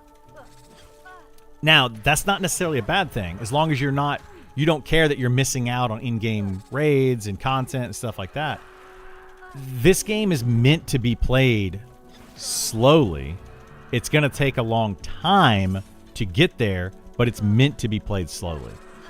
They talk about the journey a lot. They want the journey of the game to be the fun part of the game, from level 1 to 60, and exploring the world. Going, like, one day, if you have an hour or 2 hours, you're going to go to one camp and spend couple hours. You're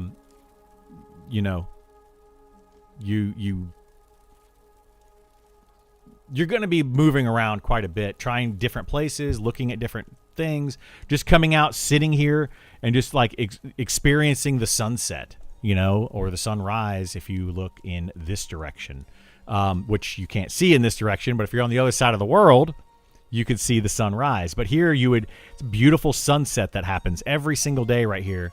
Let's see, what time is it right now? It's 3 p.m. So in about 15 minutes real time, this sun will be setting right about here. So it just kind of moves over and it sets. Let me camp out real quick though. Hang on.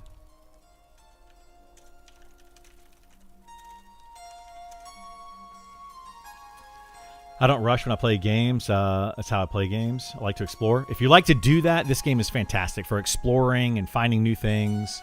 You can watch some YouTube videos. You can go on the wiki. You can watch whatever tutorials if you want to and learn it. Or you can just get in the game and just play it and just have fun and learn it yourself. Completely different play styles.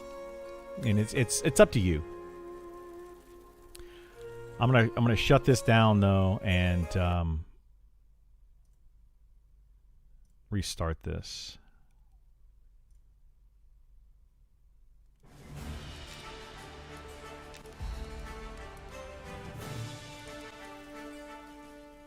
All right.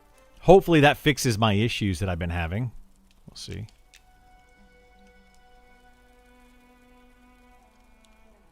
I like that. I don't like metas when game force me to play a certain way to be included. That is not this game. You don't have to play a certain way. There is a meta. Like right now, I would say for the Beastmaster, Wasp is the meta. You can choose to not use the Wasp.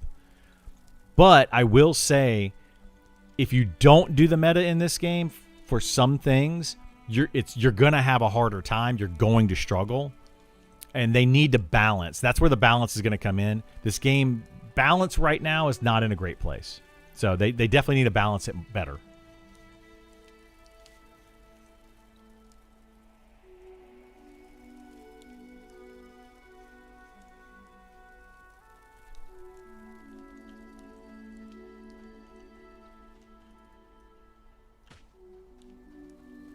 But hopefully, once they get the balance in right, you'll be able to play the game however you want, and you'll be good. I like pets. The Beastmaster class is one for me. Yeah, Beastmaster, Elementalist, Necromancer, all have pets. Beastmaster just happens to be the one that's recently was updated, so that's why I'm playing that one right now. It's because it had its most recent deep dive update.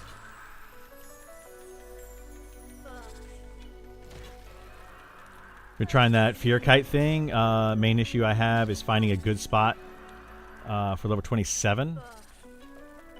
27. I would try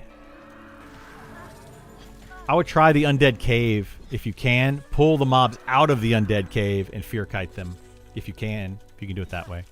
The one in Fallen Pass, the Rat Cave. That's a good one to try that with. You can also try to fear kite. Maybe over in Glass Flats, there's bugs and there's beetles and jackals and snakes and stuff over there. You could probably fear kite over there. I can't remember the exact level of those, but that's about that level range, somewhere around there.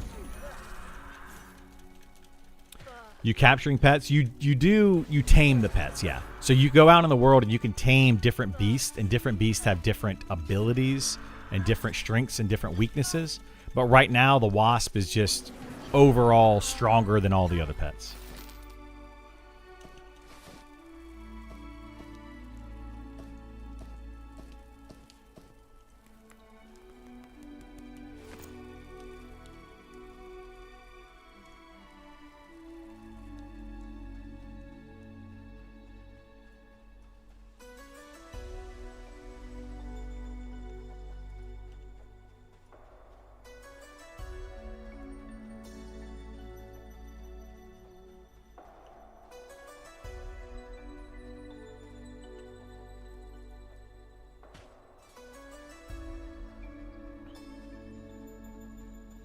Elementalist needs a lot of love. It does, yeah. Elementalist is in a bad space right now, but its deep dive, hopefully, coming soon.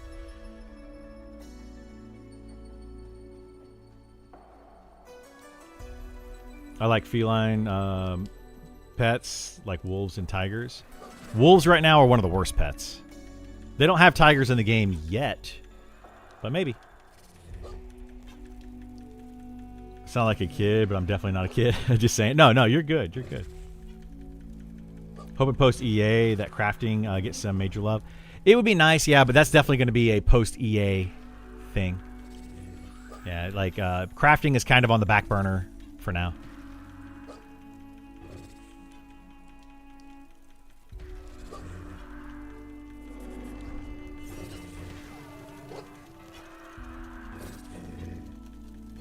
Are there any feline pets? Jaguars, lynx, lions?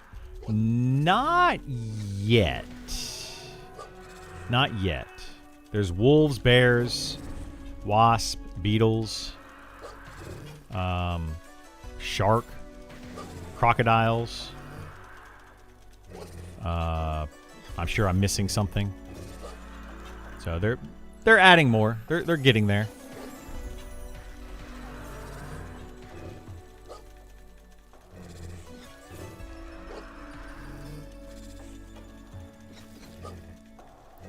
I would love to see some lions and stuff. Like tigers and panthers would probably be more would probably come sooner than like a lion, maybe, I would imagine, because they're more like jungle creatures.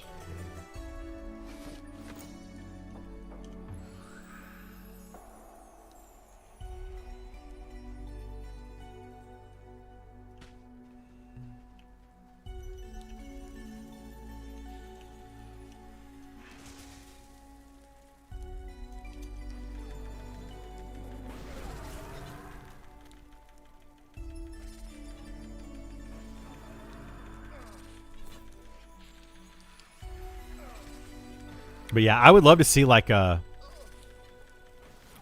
tiger, or no, yeah, tiger, like a Thundercats kind of. That'd be fun.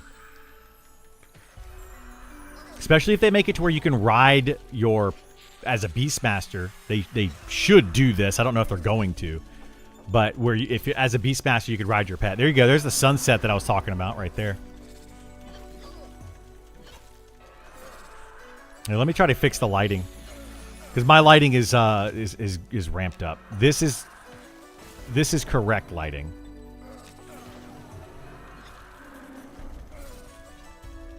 Let me kill this, and we'll watch the sunset for a second while I met up.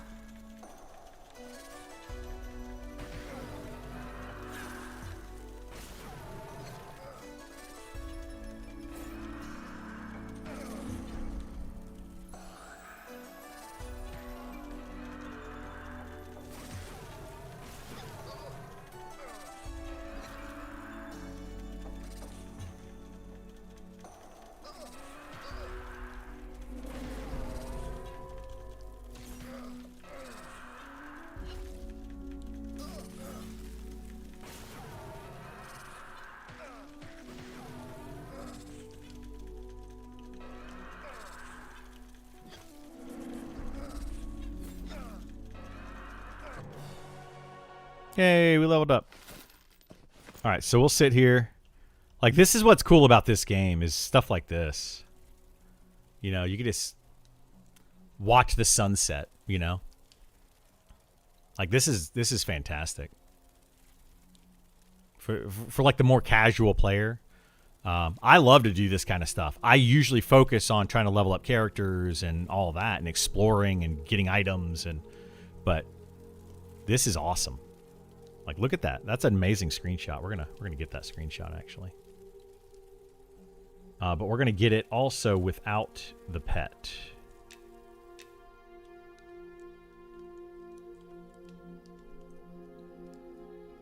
That's a fun screenshot. I like that.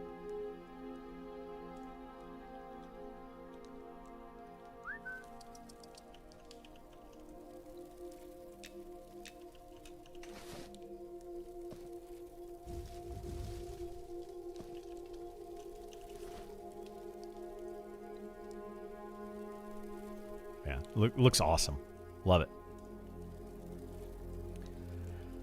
Probably trying Glass Flats. I haven't explored that area yet. Spend so much time in Fallen Pass already. Yeah, try Glass Flats.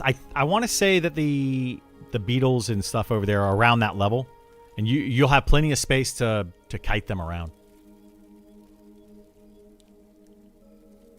All right, I got to turn my gamma back up so I can actually see. The game is very dark without gamma up.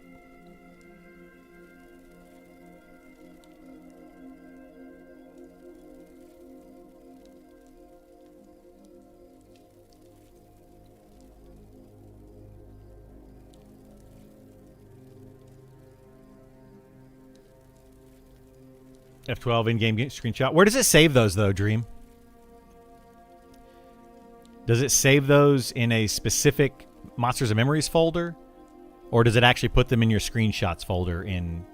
Because, like, the reason I do it that way, M&M Directory, yeah, the reason I do it that way is because it puts all my screenshots right here.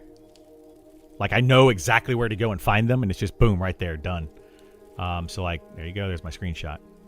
I just know how to find it, and I don't know where it would put it otherwise. But that's good, solid advice for sure. What's a good level to go tame a wasp? Level 1.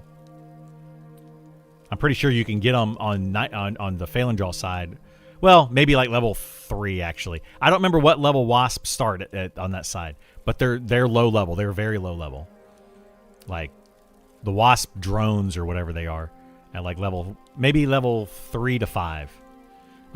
You can tame them in this zone over this way around up to like level 15 or higher.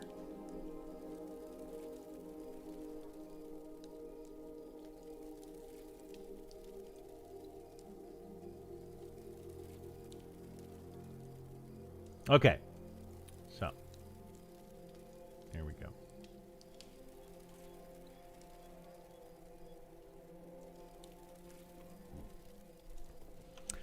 How's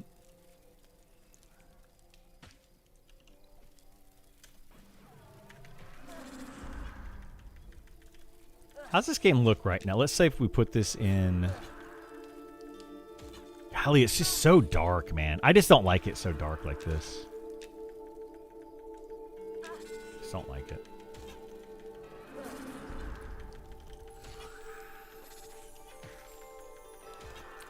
So yeah, yesterday I did not get a chance to do a video for Sean's stream because I was busy with some family stuff. A lot of stuff was going on yesterday, so I didn't get a chance to do that. But I do have some Sean stream overview, and I figured we'll do that today, right now, and then I'll upload that to YouTube for people to see because they may have missed the stream, and people look forward to my overviews of Sean. So, yesterday was the 10th, right? So, Sean stream overview from yesterday, which was July 10th. I know I'm a day late, but he talks a lot about the opt-in in the beginning part of the stream. Make sure you are opting in if you want to get in on the beta, and you can get in doing that. Sometimes Sean will even go in and flag people personally himself. So make sure you do that. Write something out that might be heartfelt or whatever you might think that will grab Sean's attention, and he might personally flag you by going back and looking at that. And he does go farther back to all those people that didn't get access in the beginning that first signed up. Also, if you have not filled out the server survey poll, do that. I'll put a link down in the description below for that if you want to check out the server survey poll. And if you have not done that, they do want some more information on that, and they're going to somehow tie that into the opt-in. So around 23 minutes in, he starts talking about the Deep, more stuff that they want to do there. So if you're interested in the Deep, they are trying to get that out by early access. I think I talked about that, or sorry, not early access, by sometime in the beta. I think we talk about that here. I'll get in a minute. PvP US server is most likely going to be a PvP East server. They probably will not have more than one. Again, he talks about that a little bit more. Somewhere down an hour and 6 minute mark. He says he doubts there will be a PvP EU server specifically. It'll most likely just be one server because they don't have enough people that are interested in that. So it'll probably just be the one server there. Around, let's see, 34 minutes in, somebody asked a question about coffins and why coffins are so expensive. And he does say that it's mostly because they just haven't had a chance to go in and balance that. He does realize that coffins being 10 gold is very expensive for Summon Corpse. So it's just something that they need to balance. There's a lot of the game that they need to balance more on. Speaking of that, around 36 minutes in, Jahar has been going in and looking at a lot of formulas. So still a lot of class work to be done, but he has been looking at those formulas, and they're wanting to do some more balance work. So they're still trying to get the class work done, but they're going to try to balance it at the same time. 40 minutes in, October 1st is still looking good for EA, and he mentions it again very, very late in the stream, almost one of the last things that he says in the stream, that they are looking at October 1st for the EA, and they do not want to push it, barring some big major issue that might delay it for a day or two until they can get it resolved. But pushing it back to even November or later is not in the cards right now, according to Sean. So hopefully we don't get any more delays, but of course that could always change. They're trying to avoid that as much as they possibly can. 56 minutes in, hopefully the deity and devotion system will be a powerful impact on your character is the plan. Right now, obviously it is not. They are still getting in the foundation for that. That was just recently put in, I think, the last patch. So you can see the deity system if you go into your character screen and start looking at that. And it should be a decent impact on your character progression and power and all that in the future. But they do want to make that system more robust. Hour 6 minutes in, doubt there will be enough people to start a PvP server. That's where he actually says it, if you're interested in that. And then another hour and 6 minutes. Updates may be a bit slow over the next few days because Ali is on vacation. So, just not going to have a lot of updates probably for the next week or so, and then they'll get back to it as they have been. Hour 27 minutes in, there is no plan to remove Feign Death from Shadow Knights. A lot of people are speculating on what the Shadow Knight / aka Monster Hunter, whatever you want to call it, is going to become. And I think people are kind of blowing that out of proportion, according to what Sean has been saying, that The Shadow Knight is still going to be very much a Shadow Knight class, and it's going to have a lot of the same abilities. So I wouldn't worry about that too much. It's still going to play kind of the same. So don't worry about it. It's just going to be about how you obtain the ability more so than how the class actually plays. So that is coming. He also mentioned about Feigned Death, though. He wants to make it a little bit different as far as the visual is concerned. Instead of just your character going and falling over, make it a little bit more like, I guess. I don't know. Anyway, that he kind of mentioned that around the hour 27-minute mark. Hour and 42 minutes, the team is looking at first-time user experience and making it a bit easier for players to jump in. He said that he did have a conversation, I forget who he said it with, just recently, like last couple of days or whatever, about that, and they do want to make that user experience better. However, they are working on other things that are taking priority right now rather than that first-time user experience. This is beta. That first-time user experience isn't really necessary right now, but for early access, it kind of will be, and especially in 1.0, so they are taking that seriously. 2 hours, 15 minutes in, a bit of chat about EverQuest Legends, Pantheon, other types of old-school MMOs, very similar, that are quote-unquote competing, I guess. He didn't say those words, but I'm saying competing with Monsters and Memories. And I got to say that I agree with some of the things he said, and I disagree.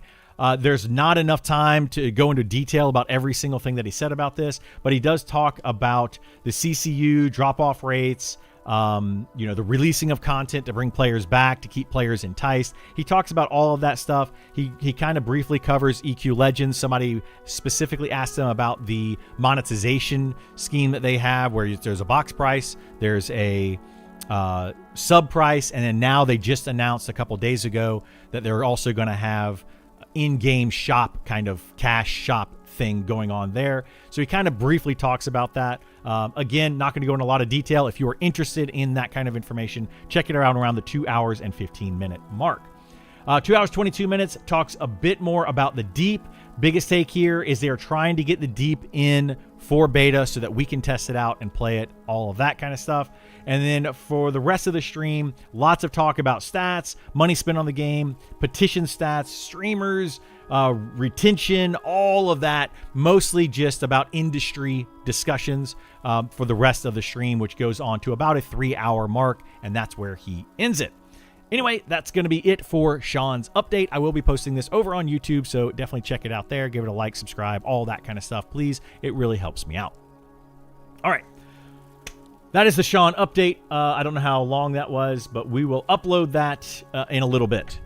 Sorry about that. I wanted to get that out there because I haven't had time to really do that Sean update. I was very busy the last couple of days. But yeah, since we were, kind of chatting about stuff there, let me get that uploaded, and then I will get it out for everybody to see. I hit level 24. Good. I need to go back and buy some spells. Level 23, I think, was the new spells that I don't have. How much money do I have? Oh, yeah, I got plenty of money now. Look at that, man. I have made so much money over here. That is awesome. That is awesome. All right, let me upload. Upload video. For those that are newer, by the way, to today's stream, I will not be streaming super long today. Normally I stream until like 4 or 5 o'clock my time. But today I am, my mom's in town, my son is visiting, and I think we're all going to, the three of us are all going to go do stuff together and hang out. Yeah, I don't get to spend enough time with my mom specifically, but she's here for the next 10 days, so we'll be doing that. Did you say Eminem is going to have an in-game shop? No.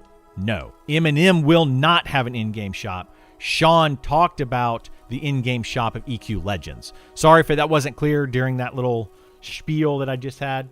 But yeah.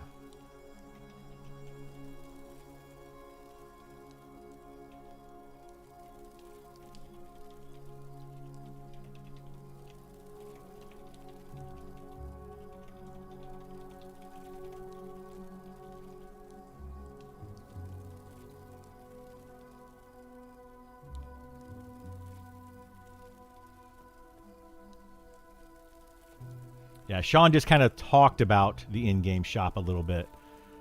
And monetization. Monsters and Memories monetization is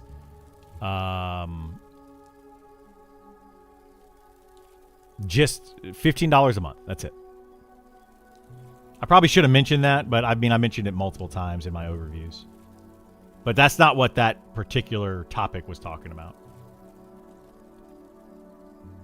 But there was a lot of details there that I didn't really want to go into. This.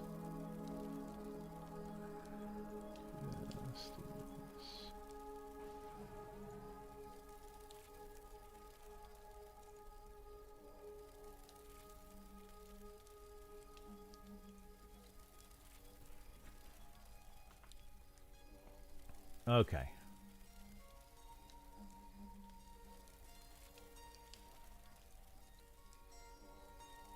Close that. Close this. All right. You get 2 at 24. New pet buff. 20% haste and another one. Oh, really? I should probably go get that. Why don't we walk to go get that? We'll take a combat break while I update that video and we chat. Because that's a pretty big one to have since I just hit 24.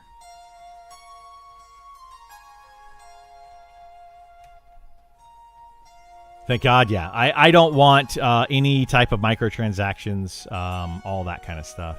But that wasn't... The stream overview for Sean isn't the time to talk about all that. But I don't mind talking about it now. I feel like the EverQuest Legends announcement for their monetization, so they're going to have a box price, they're going to have a sub, and they're going to have in-game cash shop. I highly disagree with all three of those, and I feel like it was very predatory of Daybreak on EQ Legends to sell the game to so many people with the box and sub idea. They sold the game pre-orders and then announced that they're going to have a cash shop. Like, that bothers me that they did that. So, yeah. You'll notice Pinshaw added an inn with food and a few stations. Yeah. Pinshaw's coming along nicely.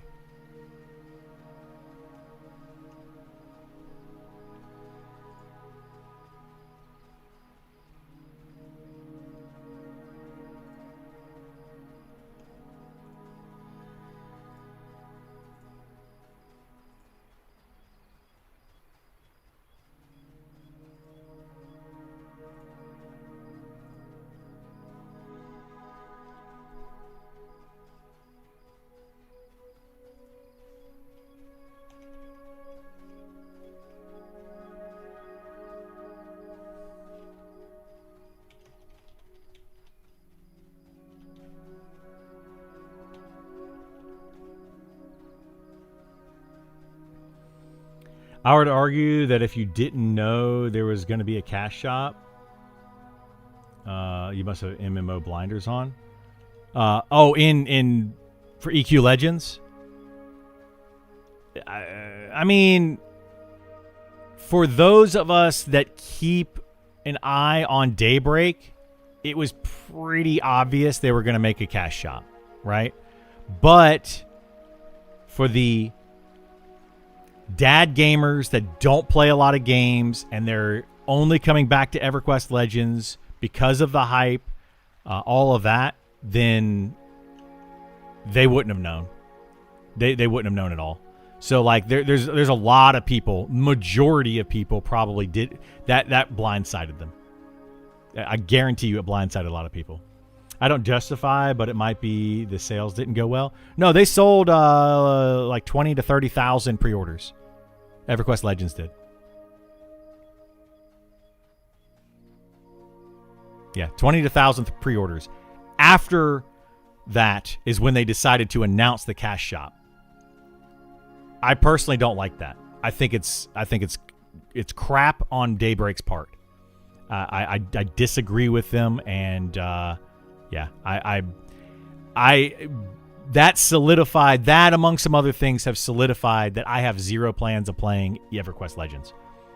Zero plans. I don't care that my stream could get 1,000 more views and I could get a bunch more followers and, blah, blah, blah, blah, blah. I don't care about that. Daybreak as a company can shove their company right up their butt, in my opinion. I don't like them. And I'm not gonna buy into their garbage. I'm just not gonna buy into it. Guess people can refund. I have no idea. Like, that's I have no clue. But I don't like Daybreak as a company. I haven't liked them for years. 48,000 pre-orders now? Yeah. They've got a lot of pre-orders for that game. That's why I've been saying Monsters and Memories is going to get at least 30 to 50,000 subs the first month. Because those same people that are playing EverQuest Legends are going to want to... A lot of them are going to want to try out Monsters and Memories.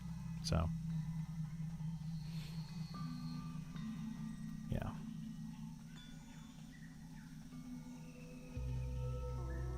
It's only temporary? What's only temporary? The cash shop? The cash shop's not temporary.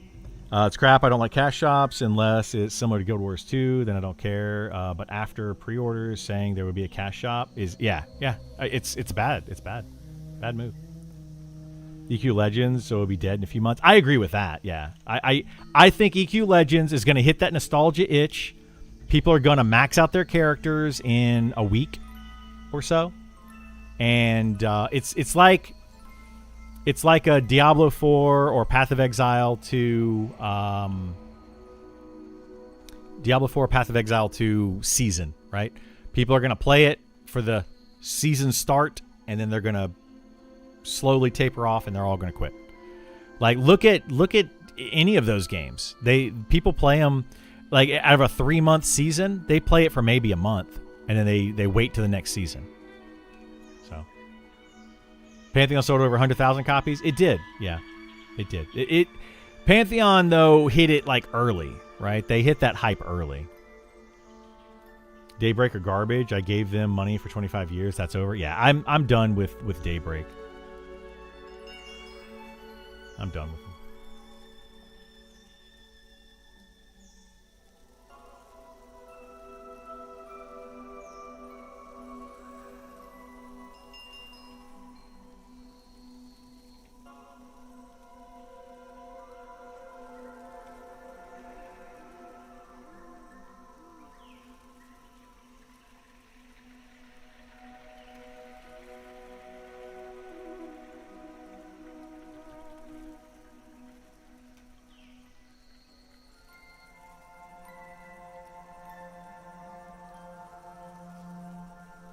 This thing coming down? Here it comes.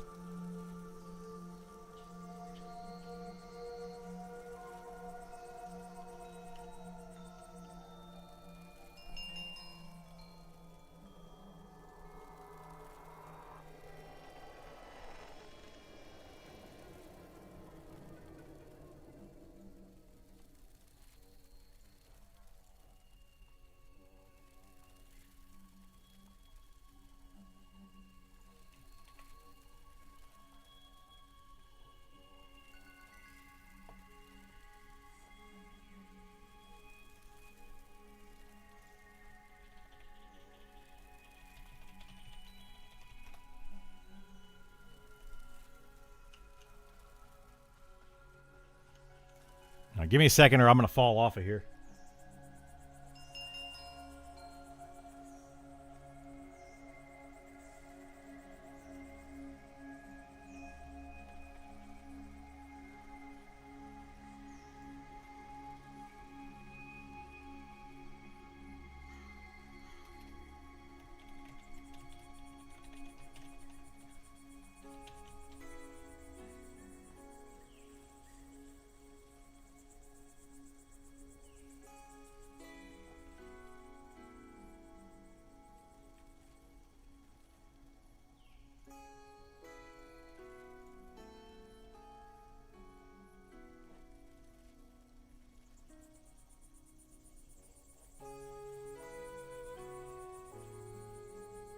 Okay, sorry about that. You agree, Vor? Yeah. Let's see. I've been playing EQ Legends, and there is no possible way you're soloing, maxing out in less than a month, and that's hardcore full-time job level play. What are you talking about? You talking about like maxing out? I'm not talking about maxing out every class.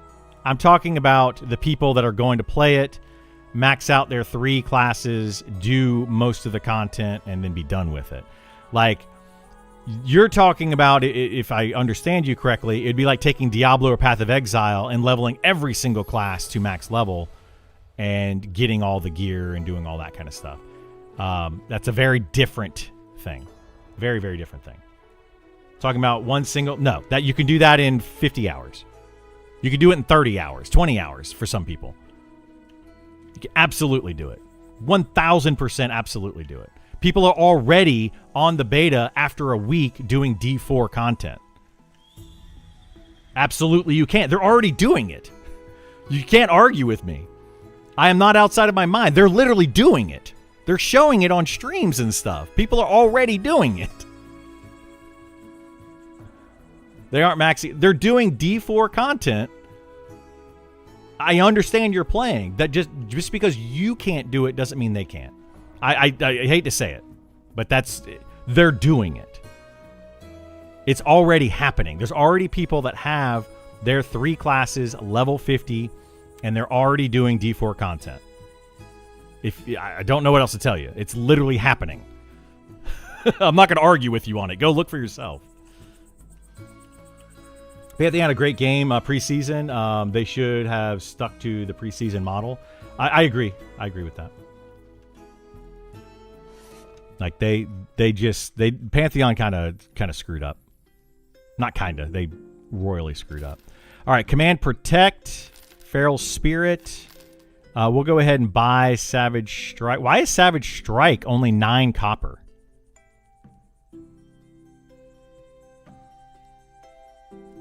Well, we're going to go ahead and buy it. And we'll buy level 26 as well.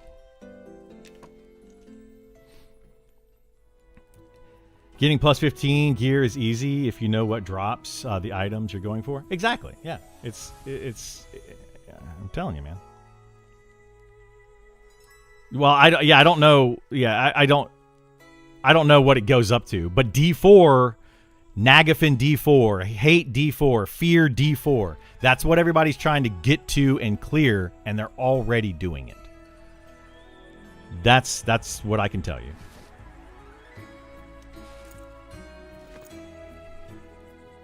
All right, Mangle 1. Let's get that.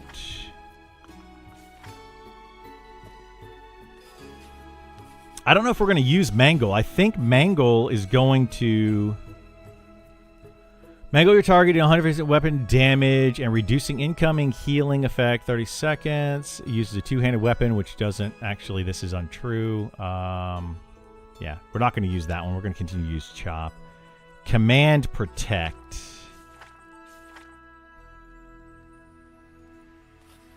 Where am I? Command Kill. All right, so we'll put that down here for now. And we'll take Savage, Guardian Spirit.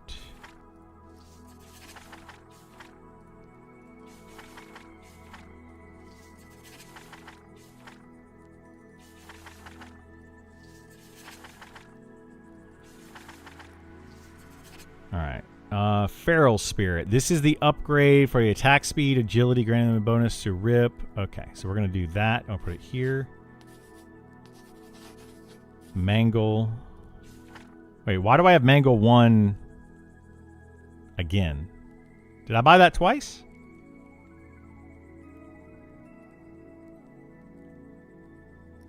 Weird. Didn't mean to buy that twice. Can I don't think I can sell these back, can you? Yeah, we can sell it back. Right. Savage Strike 3 and then Howl of Dominance. Okay. So we're good there. We're good. We're good. I need to buy.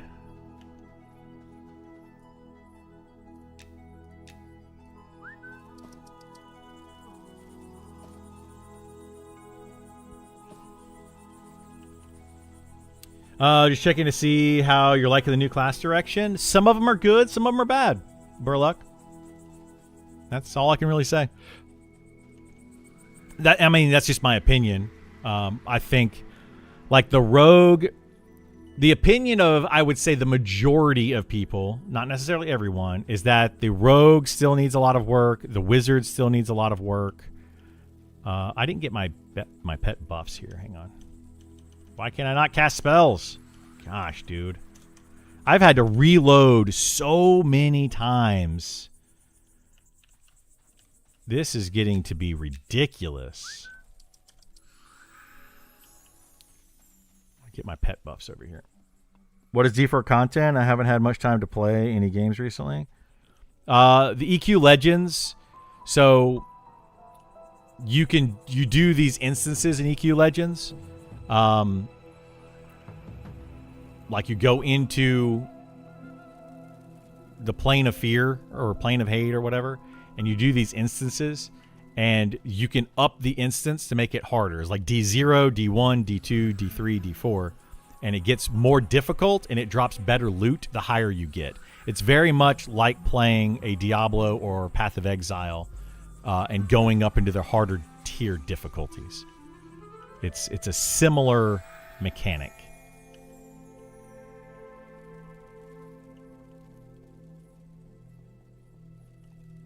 So you do more challenging content to get better loot. Yeah, the EQ Legends is effectively at this point an action RPG. That's what it is.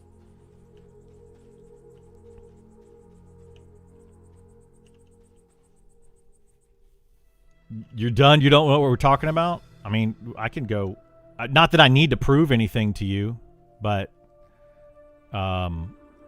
you could go. Well, I'm not going to prove anything to you, man. Go look at a stream. Go watch the because I don't know who's streaming right now on EQ Legends. Go to EQ Legends, look at a stream. You'll see people doing D4 content. It's already happening. Like, come on, man. Like, don't try to lie to people and tell them that it's not happening when they can easily go and fact check it. Yeah. You can easily go and fact check it.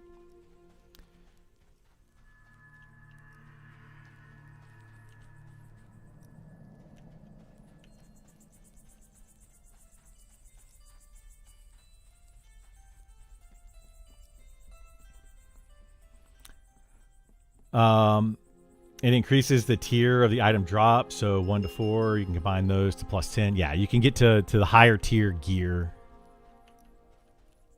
Think the release will be pushed back again for Monsters and Memories? No, Sean actually just said that on his stream, and I just did a stream recap. They are not going to be pushing the game back any further. Unless something crazy happens. They're of course, that can always happen, but unless something absolutely bonkers happens.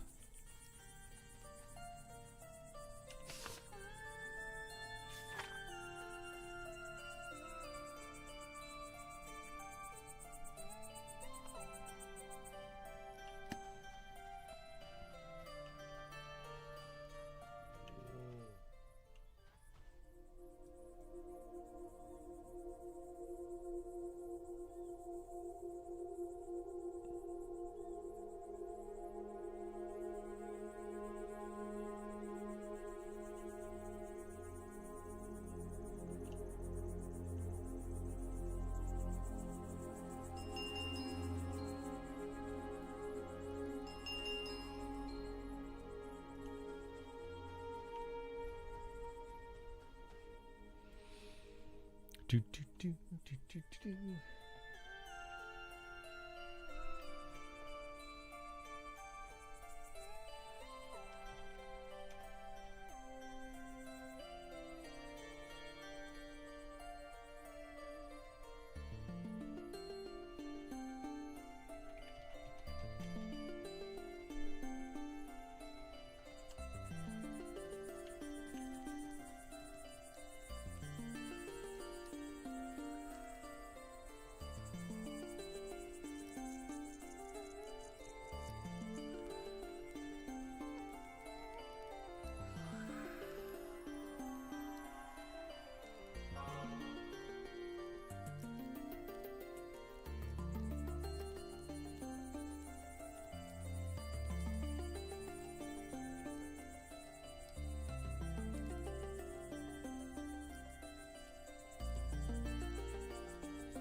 You're not going to EQ Bis Gear at max rank right now because it's just not out yet.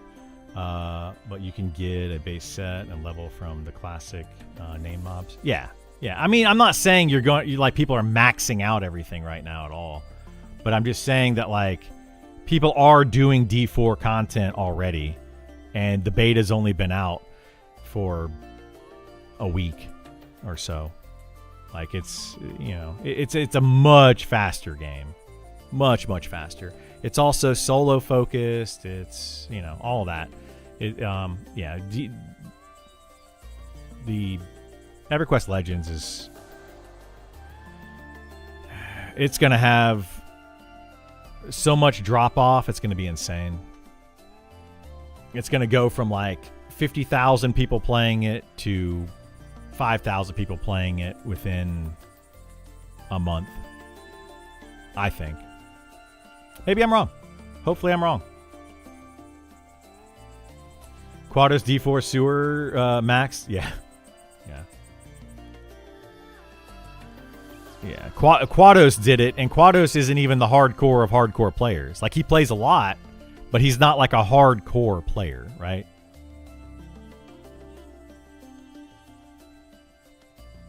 Like, he plays quite a bit, I will admit, but there are definitely people that play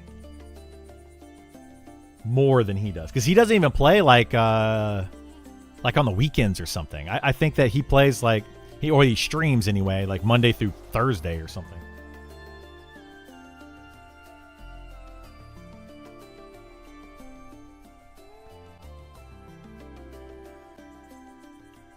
People get so butthurt when you don't high praise everything they like. Yeah. Well, that's what he was. That's what it was weird to me, is that guy in particular that was just in here a second ago. He says he doesn't even play the, or he said he literally said, I don't play the game, and then he's like, I'm playing it right now. He said, I don't like Daybreak either, but et cetera, whatever.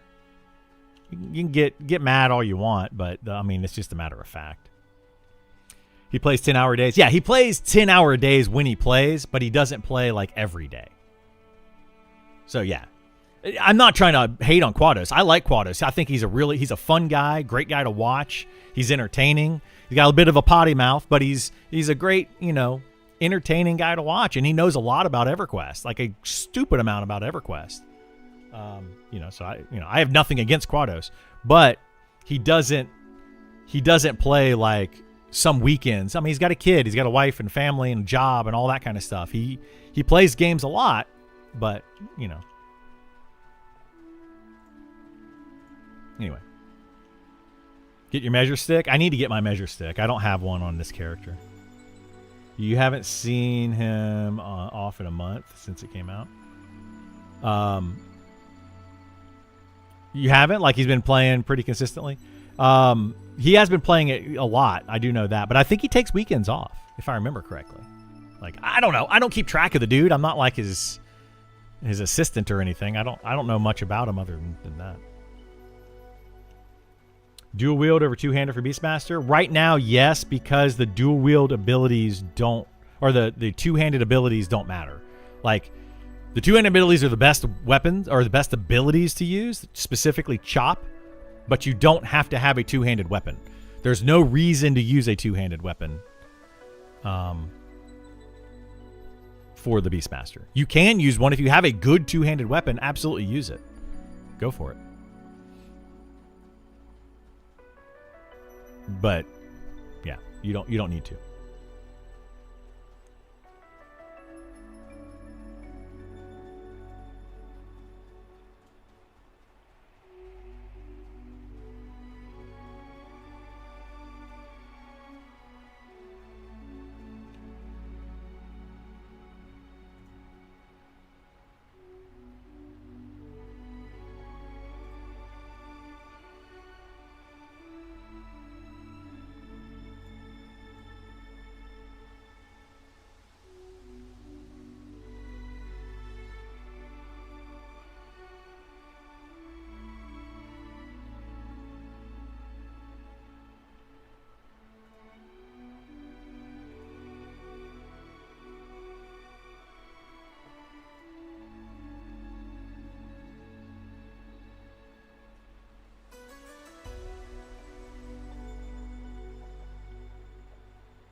No one in Sunken Resort again. Where do you see the Overseer? I don't remember. Was he in the well room? He was above it, at the top of the well. That's where, yeah, that's where the Overseer was. Literally top of the well, where that sommelier, the sommelier spawns. Kaz was saying it's a static spawn, so I think there's like three spawns at the top of the well, and he's saying it's a static spawn. Hasn't repopped. Yeah, that's where we saw it. Kaz pulled it down into the well from there.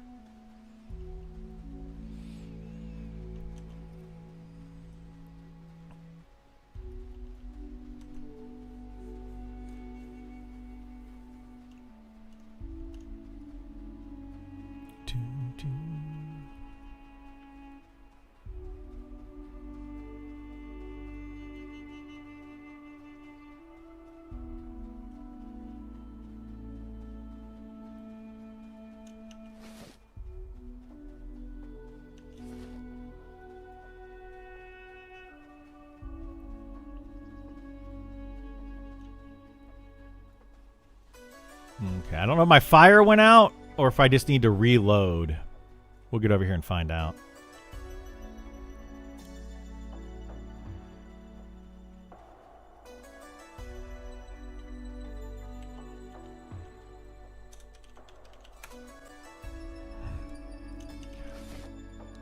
Crazy, dude. I don't understand that. I'm having so many issues today with having to constantly reload the game because things are not working properly. It's nuts.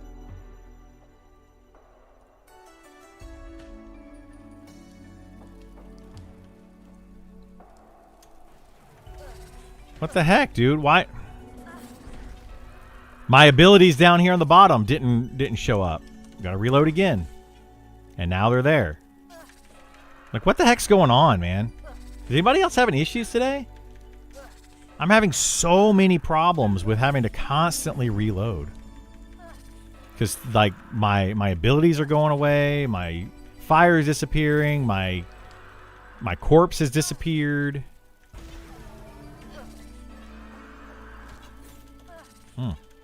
Currently, Beastmaster is something that could pull me away from Druid for early access. Enjoying it in the current low level. Yeah, I like it. I'm enjoying the Beastmaster a lot.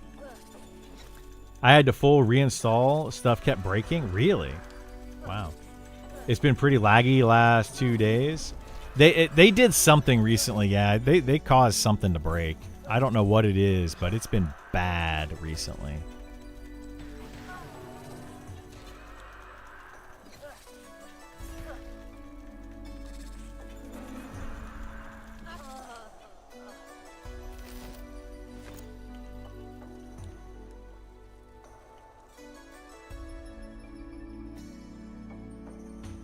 Oh, shoot. I got 2. I don't know if I can do 2 at once.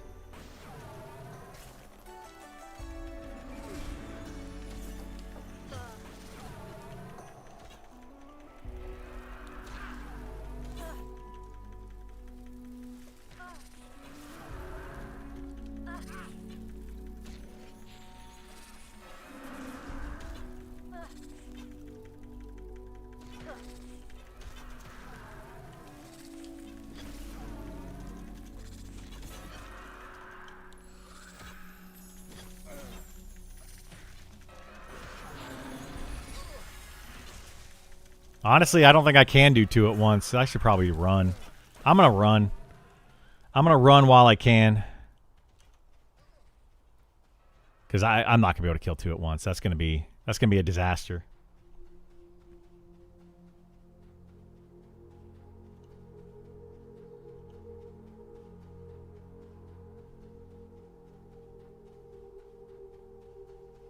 Probably going to run a 2-box server. So made Druid Beastmaster. That would be a pretty good duo for sure.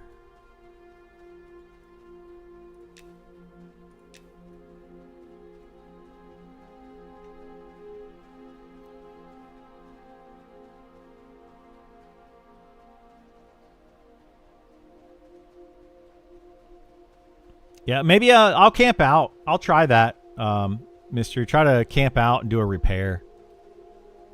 Maybe that'll fix my issues. I've been having so many issues, though, lately. It's crazy.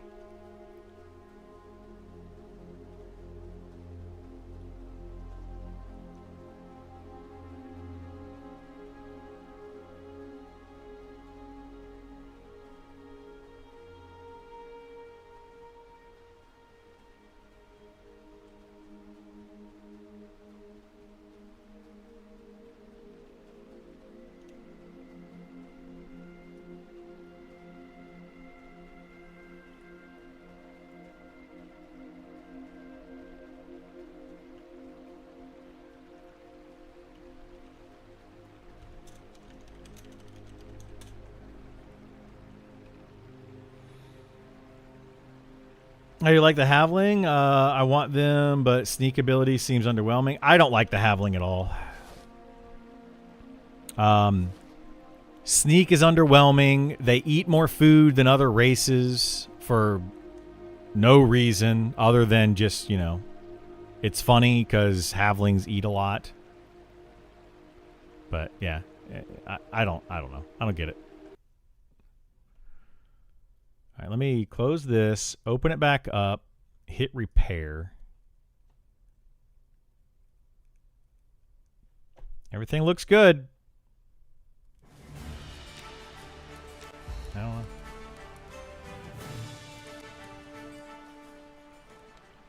Goblin or ogre? Yeah, the goblin's nice for their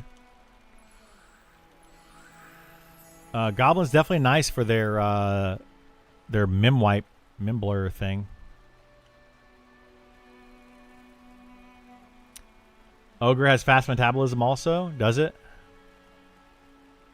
I don't understand that. I don't get that.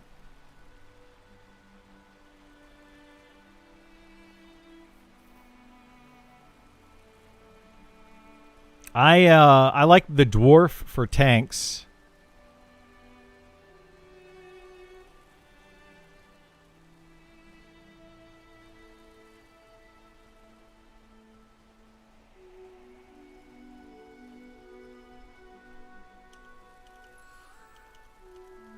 Look at this. I can't use my spell already. Oh, there it goes. That's probably just a line of sight issue. Oops.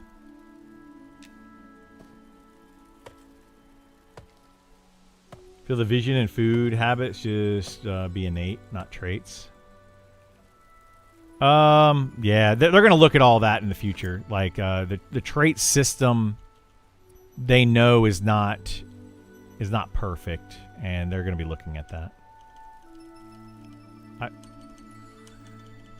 I'm hitting 8. I can't cast my stinking spell already. I just reloaded, and I can't heal my pet.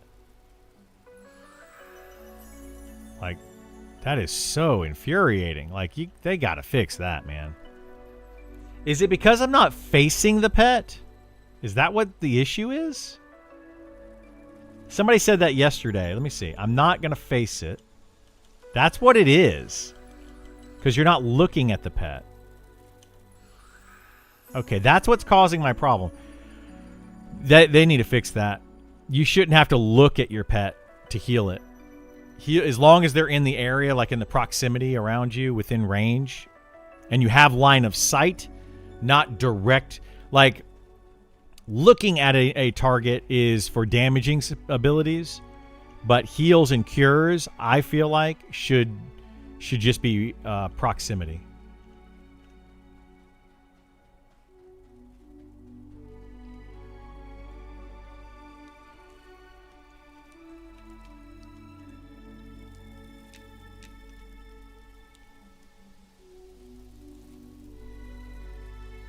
Purpose for food exactly? Is there a survival mechanic present? The purpose for food is if you're hungry, you don't regenerate health. If you're thirsty, you don't regenerate mana. I think if you're hungry or thirsty, you don't gain rested bonus. So those are the main reasons. Makes sense to not cast spells without looking at the target. For damaging spells, yes. But for a heal or a cure or something curative magic, beneficial magic has always been, like, for example, if I don't look at my target, right, and I cast Feral Spirit, not working either. Well, yeah, it's not working either right now. So, like, no spells. You have to be looking at your target for this class. But if you get on, like, I have to check it and double check and make sure, but most curative magic, heals, buffs, things like that, you don't have to be directly facing your target. They just have to be within line of sight, meaning, you know, you can turn your head and look at them, I guess. Like, your character doesn't have to be facing in that direction. You got the Overseer? Nice. But that's just a matter of preference, really. Like,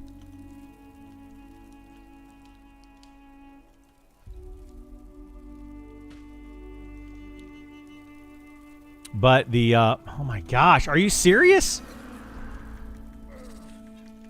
Wait, where's that guy going? Where the heck is that Arcanist going to? He just spawned and ran off.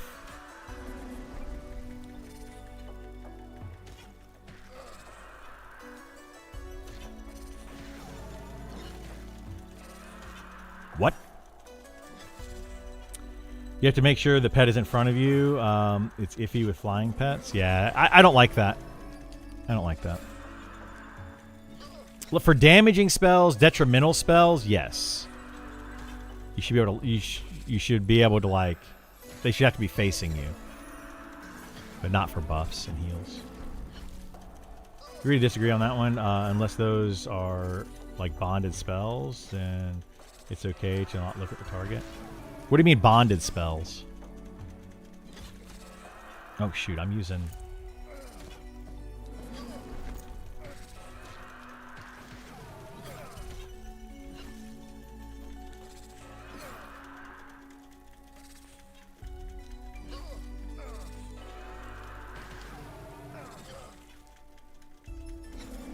But like a shaman healing their pet, an elementalist healing their pet, a necromancer healing their pet, they don't have to look at them. A cleric doesn't have to look at their target to heal their target. All that kind of stuff. Oh, hit control 1. Thank you. Forgot to switch after running over here.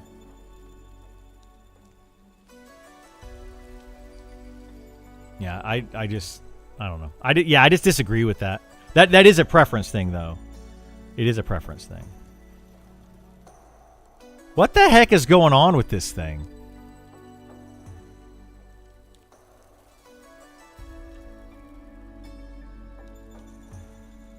Oh, he's gating. That's what's going on. He's casting Gate. When he gets low on health, he's casting Gate and running back. Got it now.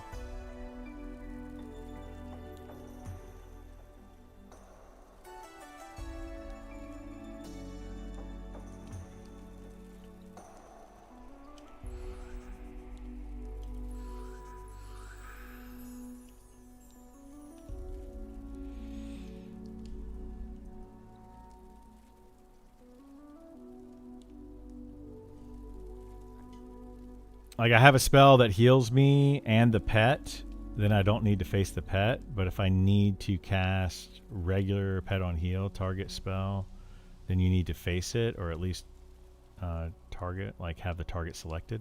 Oh, well, that's a different thing. That's a different thing altogether.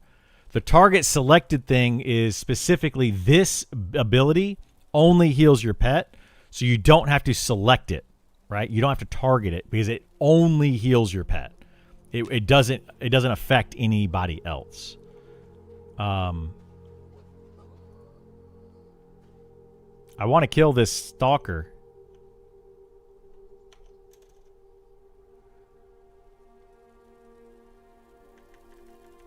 Because it's low on health. It's a free kill.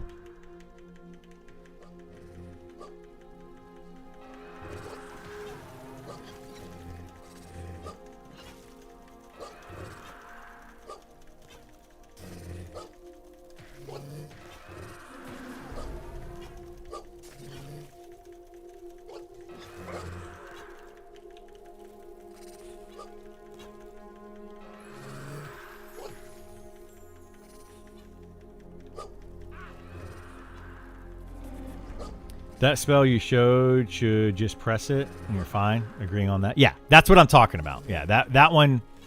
So that's what I've been casting, and you have to face your target to cast it. Same thing with Feral Spirit. This only works on your pet. So you shouldn't have to face your target to cast it. You should just cast it and it goes on your pet, in my opinion, right?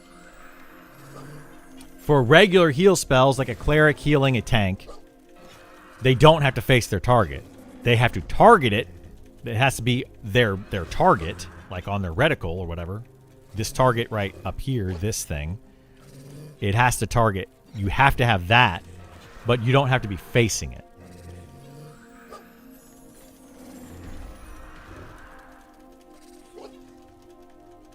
Yeah, exactly. Pets nearby. That's what I'm talking about. Can you solo as a Spellblade? Yes. You can solo as a Spellblade. They are not the best soloers, but they're not the worst soloers. I would say they're middle of the ground, maybe slightly higher up than some classes. So like your Necromancer, Beastmaster, Elementalist, any Charm class right now, your Enchanter, your Druid, those are all going to be able to solo better than a Spellblade. But a Spellblade would be just under those. Spellblade, oh my gosh, dude, I am dying to this thing again. Why am I getting my booty handed to me on these mobs today?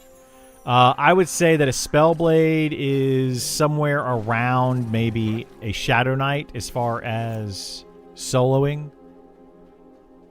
Shadow Knight, Shaman, somewhere in that range.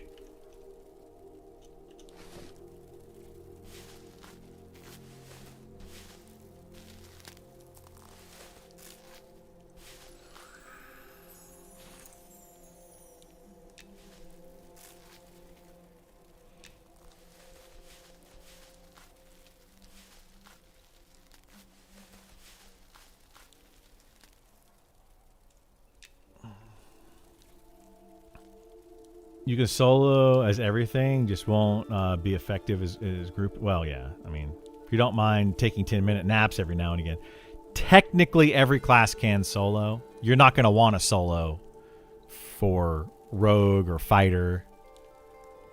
Rogue or fighter is like, I don't recommend it. Every other class in the game, if you really want to play it that way, you can. But yeah, rogue and fighter, there's the difference between can and should, right? Can you solo as a rogue? Yeah, sure. If you want to kill green mobs and level up extremely slowly, sure. It is possible to kill a mob and gain XP on a rogue. I wouldn't recommend it. Breaks my heart watching scraps become bandages. Oh, well, that's just because I've already... My main character is like 250 or something in tailoring, so I don't need to use them for that. Did fighter solo to 40 just to torture myself and prove a point to your girlfriend? Yeah. Yeah, that I would not recommend that to people. It's going to make you go insane trying to do that.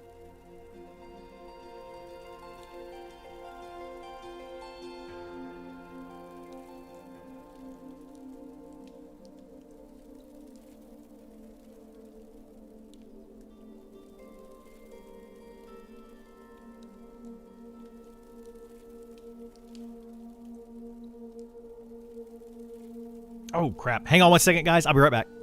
I forgot I had to make sure something is sitting outside for Amazon to pick up.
All right, sorry about that. I bought something on Amazon and it didn't work out. I need to return it, and they have a new feature, I guess, where they pick it up at your house if you're returning something. I've never seen that before, so I was like, we'll try it out, and it needed to be out there between 11 o'clock and 8 p.m., and it's 11 o'clock now. So I was like, oh, crap, I need to get out there and make sure that it's out there, because otherwise they'll come and try to pick it up and it won't be there. Then they charge you, and it's a whole thing. So I want to make sure it's sitting outside. It wasn't fun, but I won. That's all that matters. That's a pretty petty argument. I gotta say. Being with her for 25 years, I don't get to do that very often. Oh yeah. You're not gonna win those fights very often, for sure.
Is there any class that uses int and wisdom? Yeah.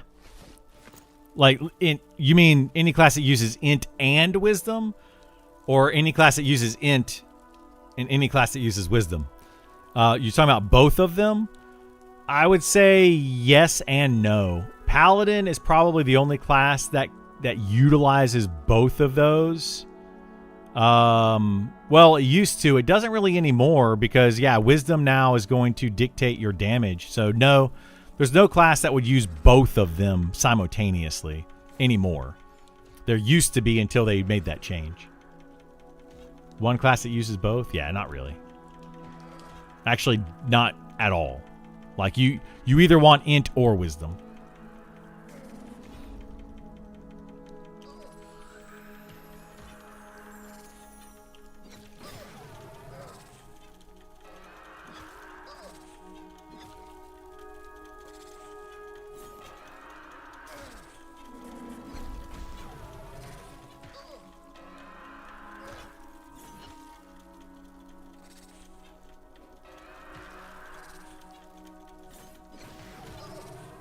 What class am I? Right now, this is Beastmaster. Yeah, that's what I'm playing.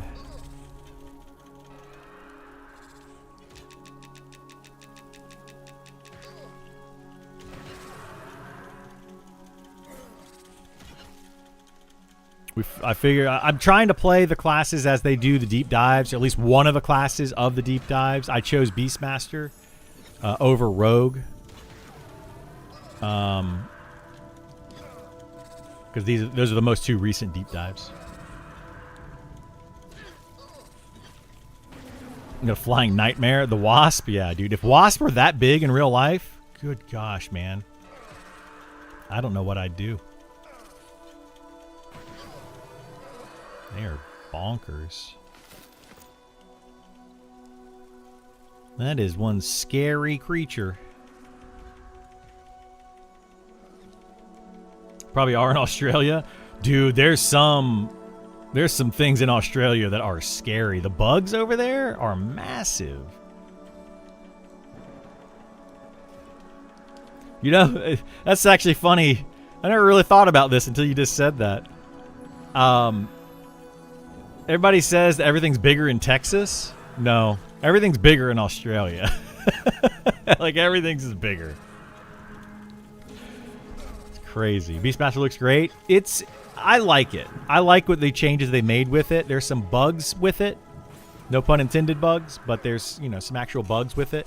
But overall, I like what they've done with the class.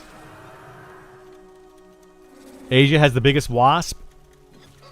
I mean, yeah, I could believe that. They've got those like murder wasp or whatever. Are they called murder wasp? I think that's their nickname. Those things can literally kill people.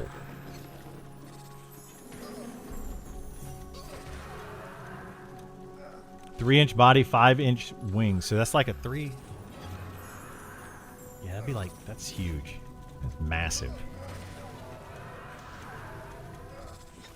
Think of that thing buzzed in your ear. Jeez Louise.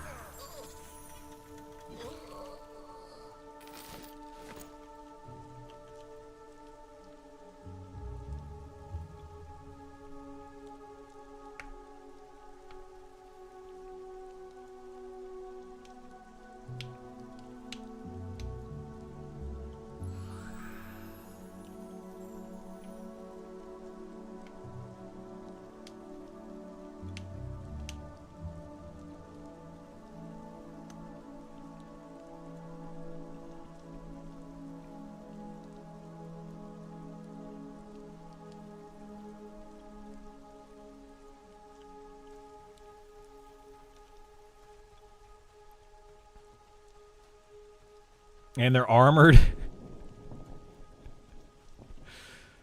Oh my goodness. Yeah, man. Bugs. I don't like bugs. Like, I don't freak out when I see a bug or one gets near me or something, but I don't like bugs. I don't want them near me.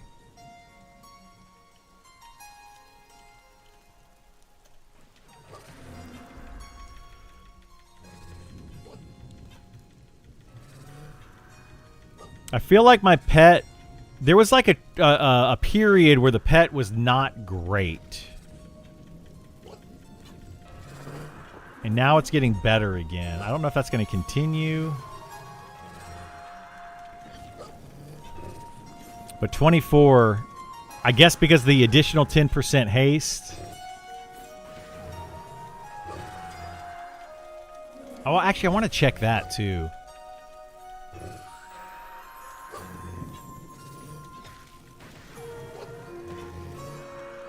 Let me check something. I don't mind bugs. Did you know that mantis cannot harm you because its teeth cannot penetrate the skin? Worse is the mosquito bite. Mosquito bites are awful. Yeah, that's what they say about daddy longlegs too. Daddy longleg spiders.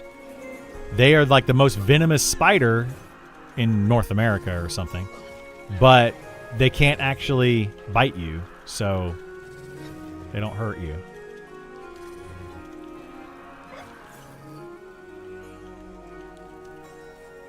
I wanted to check. So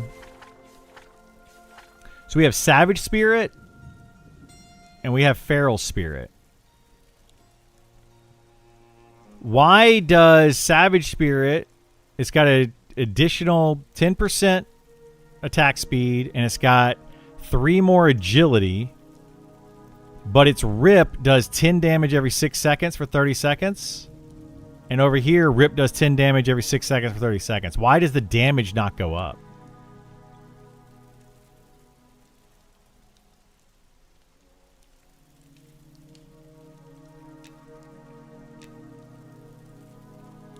And I don't know how we can test that. I'm level 24 right now. I don't know how we can see the damage for Rip, though. Like, I have pet damage up over here. You can have pet ability damage, but I can't find pet dot damage.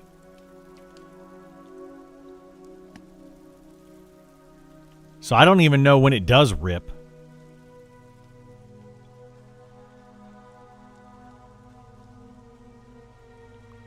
I don't know if there's a filter for that or what. Only the stats go up? Yeah, that feels bad. The damage should go up as well. I don't know why they would make it to where only the stats go up.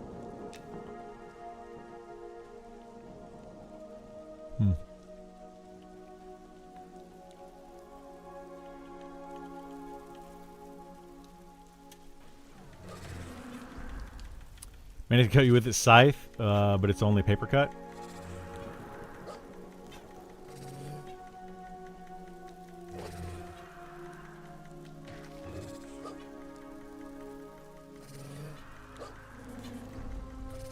You would expect worse because of how it looks and how it's presented with hunting other animals. Oh yeah, the praying mantis is a brutal creature when compared to other creatures of its size.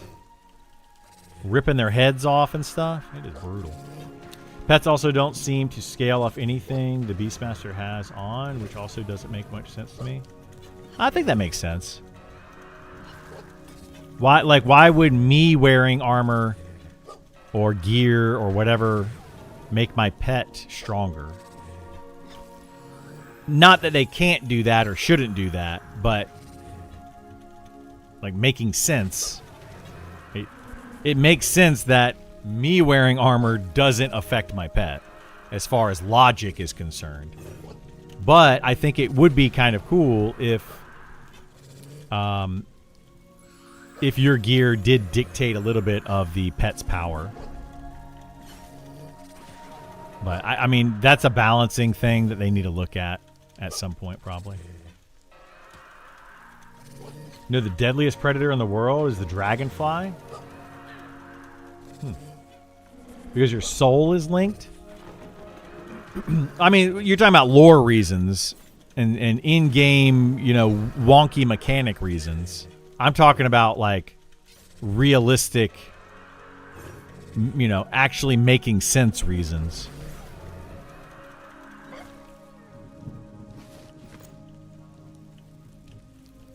Like, if I put on a coat, it doesn't... Why can't I use my lick wounds? There we go. If I put on a coat, it doesn't make my dog warmer. Right? Like, that's just not a thing. So why would, you know, logically speaking, why would gear that I wear make my pet, you know? Your agility, for example. Yeah, I totally get where you're coming from in an in-game perspective. But yeah, that's something they need to work on balancing wise. Should pets get stronger based on the gear that the player is wearing? That is definitely a highly debated thing. And I don't necessarily agree or disagree with it. They could go either way. It just depends on how they balance it and scale it. For an elementalist, it makes sense. Yeah, for an elementalist, it would make more sense for an elementalist or even a necromancer. It would make more sense, I feel like, than a beastmaster. But you know, that just all depends. Probably not, because they would have to make them weaker at a base level. Exactly, they would need to make them base level weaker, and then stats that you get on your character increase the stats of the pet. And, you know, for balancing purposes, it would be a pain in the butt. I don't know if I would like that, because pets are kind of like tools. Like, bear is strong and can tank. Tiger has higher damage, but is less tanky, etc. Yeah. So some people would like it, some people wouldn't. That's just a matter of preference.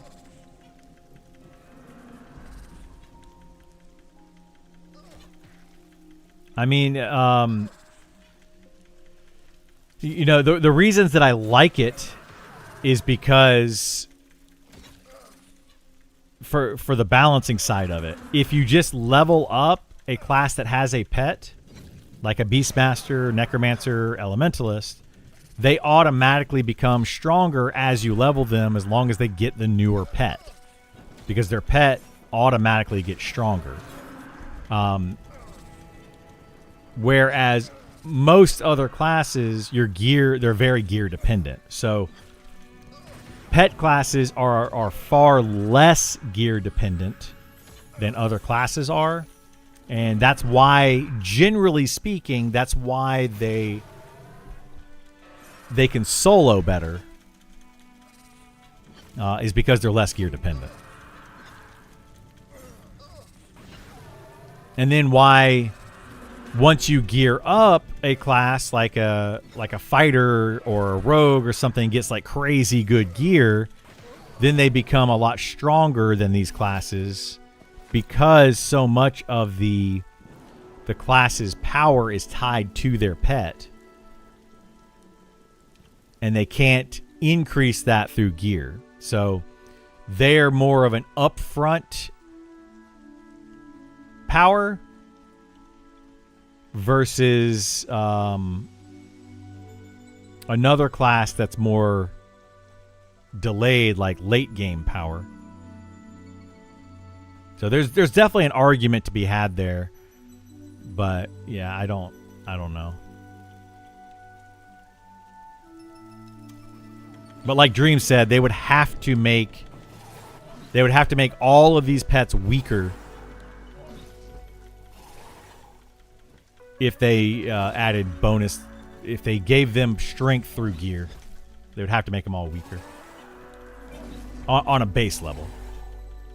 Would make sense, even less sense for the slave driving classes, honestly. But yeah, we'll ruin balance. Yeah, balance would be tough for sure.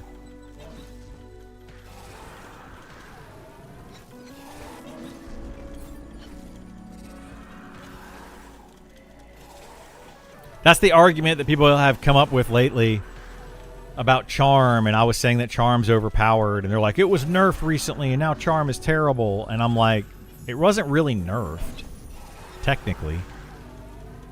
It just requires gear. So if you're saying that requiring your class to gear up as you level up is a nerf, then every class is nerfed.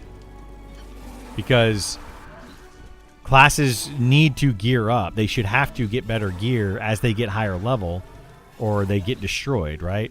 You start out the game with no gear, basically. So you're just not gonna wear any gear at level 60 and be like, I'm still doing great damage and able to tank this mob and able to nuke for X amount of damage without any gear. Like, gear is clearly supposed to be give you more power. So I don't understand the whole argument that Charm was nerfed because it requires gear. It's really doesn't make sense. That'd be like saying that, you know, wizards do X amount of damage and they do bonus damage because of their intelligence is a nerf. Like, how is that a nerf? Like, it doesn't make them weaker. It makes them stronger when you get better gear.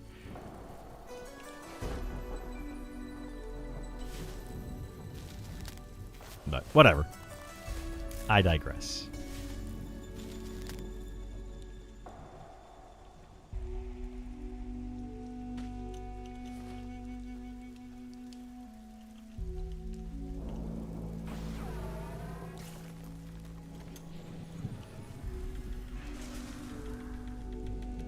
Beastmaster is supposed to be a bond pet class, keeping loyalty to your pet. Each make each other stronger, but you can't do that in the game that runs on balance.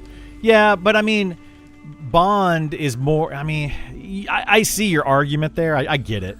But I feel like bond is one of those words. Like, what do you mean by bond?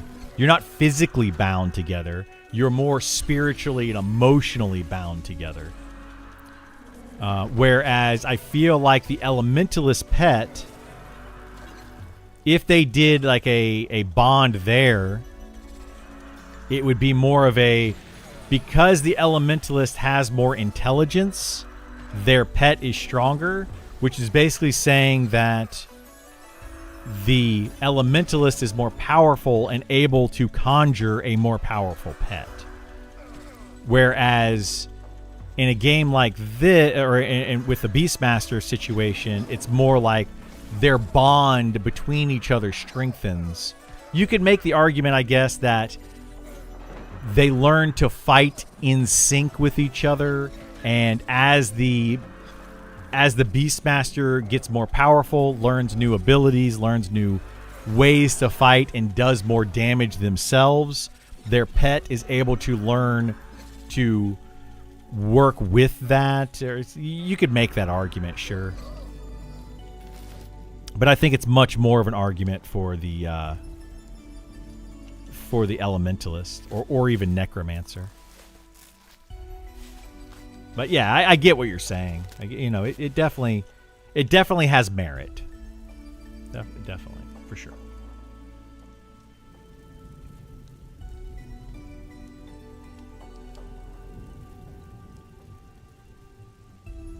I personally think in a PvE MMORPGs, balance shouldn't be this huge priority. It has to be, though. If they don't balance the game properly, then you end up with players gravitating to certain classes. There's always going to be outliers. So, you know, there's going to be somebody in chat that's like, I would play a rogue no matter how strong it is. Okay, cool. I'm happy for you.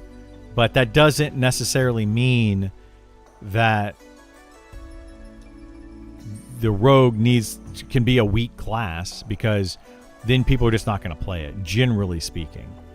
You know, like if you don't balance properly, it's just going to be a class that nobody plays.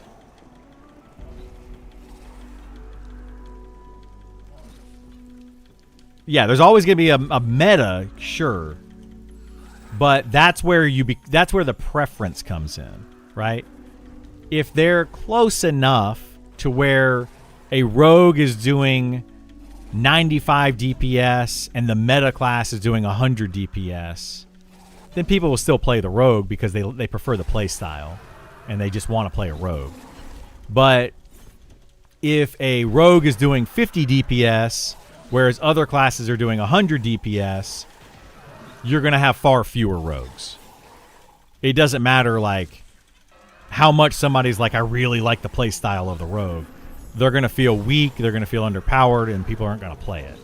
So the more unbalanced it is, the worse off it is. So it doesn't have to be perfectly balanced, but it needs to be somewhat balanced.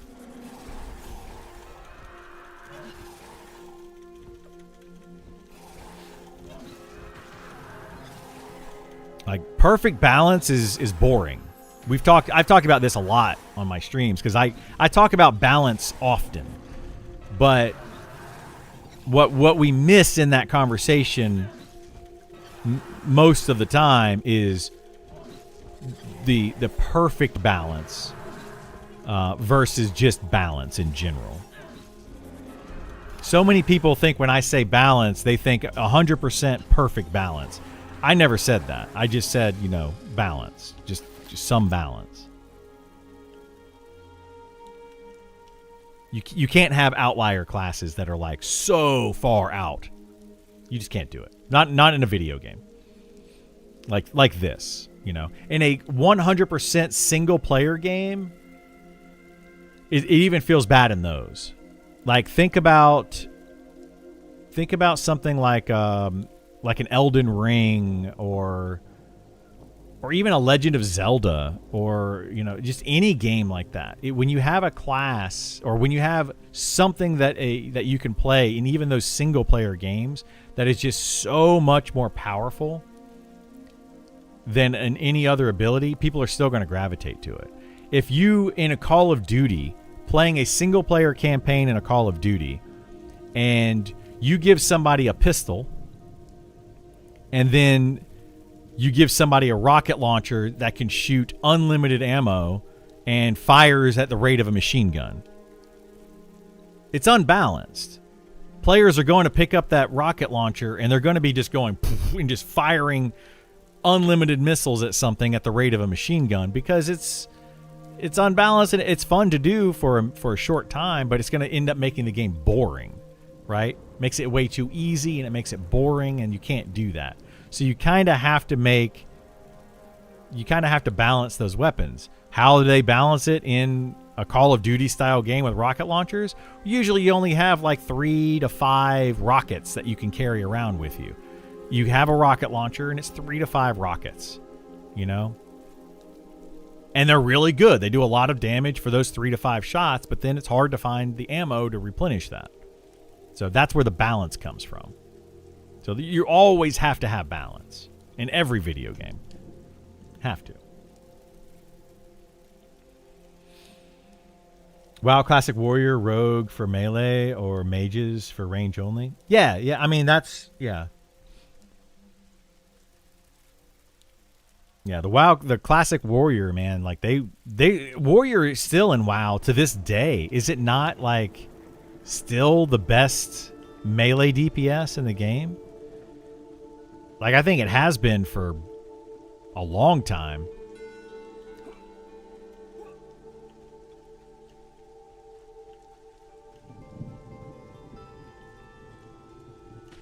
Not anymore for years. Okay, so they did finally balance that. Not for quite a while. Okay, I haven't played World of Warcraft like heavily in many years, so. But I do know that for a while there, warriors were like best DPS. They were also best tank, and it was just like everybody made a warrior, and it shouldn't have ever been that way. You know, I think warriors being some DPS is good.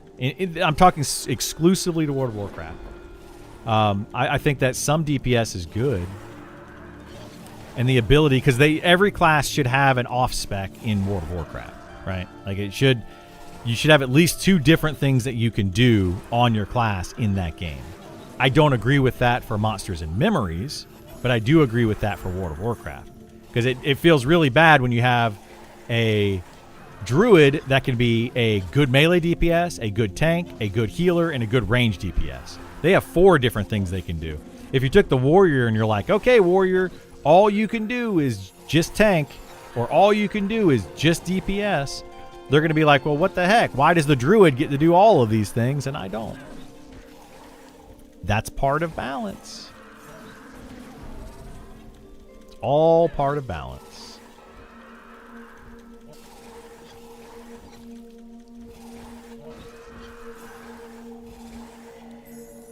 Like, I don't think that the World of Warcraft druid should be the best melee DPS, the best tank, the best healer, or the best range DPS because they can do all 4 of those. So they should be good at all of those, but not the best. That's just my opinion on it. You know, people... I feel like every expansion in Warcraft, though, it's which tank is the best tank this expansion. You know, sometimes it's the druid, sometimes it's the fight or the warrior, sometimes it's the is it a Shadow Knight? I forget what it's called. Sometimes it's the Dread Knight, whatever the heck they call it. I don't know. They got like so many tanks now. Dark Knight. That's what it is. Not Shadow Knight. Dark Knight. Yeah. Yeah, I think Dark Knight became like the best tank in that game for a long time. Even warriors are kind of low tier now. Yeah, that's good. Druid is just the god right now since Dragonflight. Are they? Are they kind of the best class all around?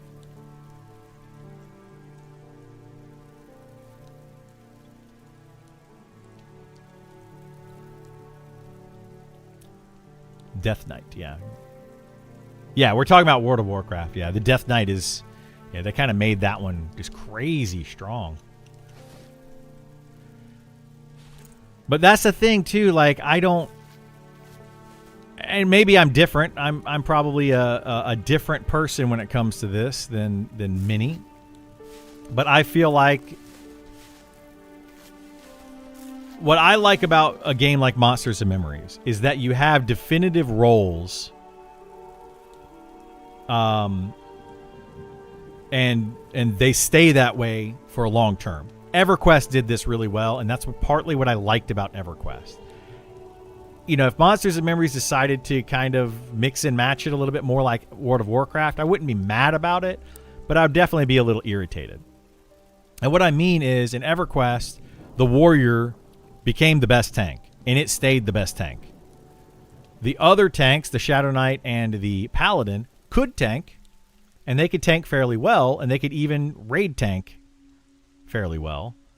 But overall, the warrior was just the best tank and has been the best tank for 27 years, whatever it's been.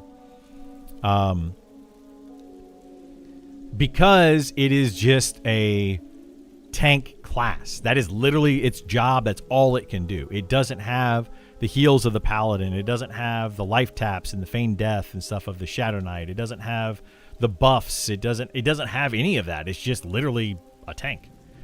That's it. So I feel like it should be the best. But yeah, World of Warcraft, it's like every expansion, well, it's the warrior, now it's the druid, now it's the death knight, now it's the paladin, now it's the, you know, you never really know what's going to be the best tank from one expansion to the next expansion. Dark Knight is Final Fantasy 14. Okay, yeah, I get them all mixed up these days. I think Final Fantasy 14, the paladin was the best at one time, and then the berserker, and wasn't that the other tank in the beginning, became the best because it had more threat and self-healing capabilities.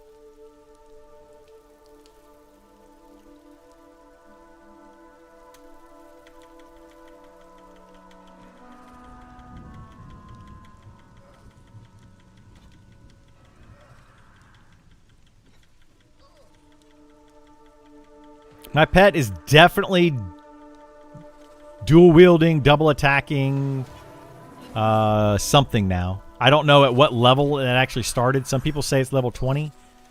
I felt like it wasn't level 20, but it is definitely doing it now. I'm actually seeing it. I'm starting to see it now, so that's good.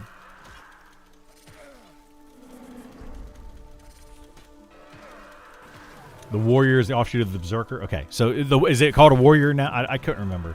When I went recently, the most recently that I played Final Fantasy 14, I actually played the warrior, berserker, or whatever class, and I was one of the 2 tanks in my raid group that I was doing stuff with.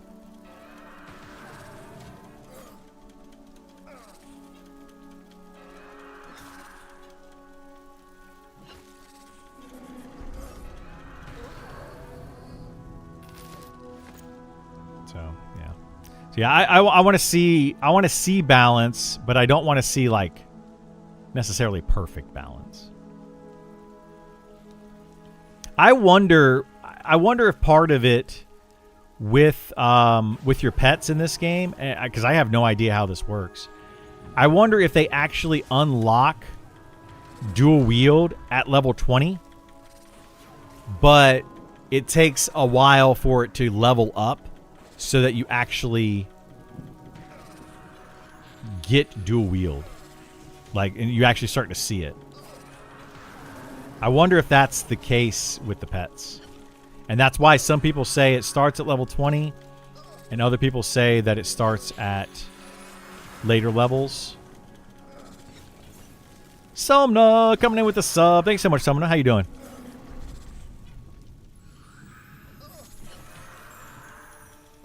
You still think you might or might not play this game, Somna? Sleepy, more or less, just woke up. Oh, by the way, Kaz was asking about North Carolina recently, and I told him to talk to you since you still live in Raleigh, right? He was, I think his brother is moving to North Carolina somewhere. And he was asking some questions and stuff about it. And I was like, I know a little bit about it, but I don't know a whole lot. Bet he's moving to Cary? Maybe. Yeah, I don't know. It's got something to do with his niece or something going to medical school over here on the East Coast. And then, so now his brother's moving to the East Coast. Something to do with all that. I told him to reach out to you. I don't know if he did, though. I assume he didn't.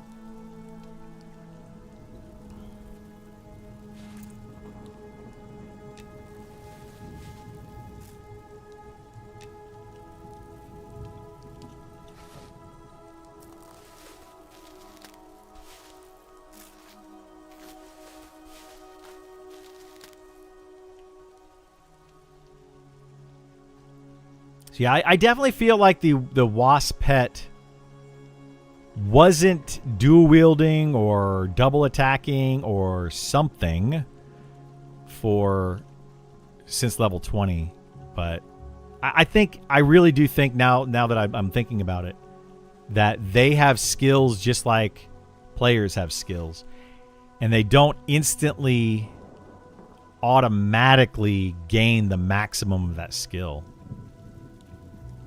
They have to build it up just like a player would, is what it feels like.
So I was reading something about a guy who disagreed with me on my take about power leveling. How I feel like power leveling is going to hurt this game. Power leveling and twinking and stuff is going to... I truly believe it's going to hurt this game more than it'll help this game. But the casual player doesn't realize it until it's too late. I mean, even the hardcore players don't realize it until it's too late. That will for sure hurt it, but casuals enjoy those systems. They do, yeah. Casuals enjoy the systems, but it'll hurt the game in the long run. And it'll hurt the casual player more than it'll hurt anybody else. And that's what I'm trying to explain to this guy or person, is that it's going to hurt them a lot if they leave power leveling in the way that it currently is.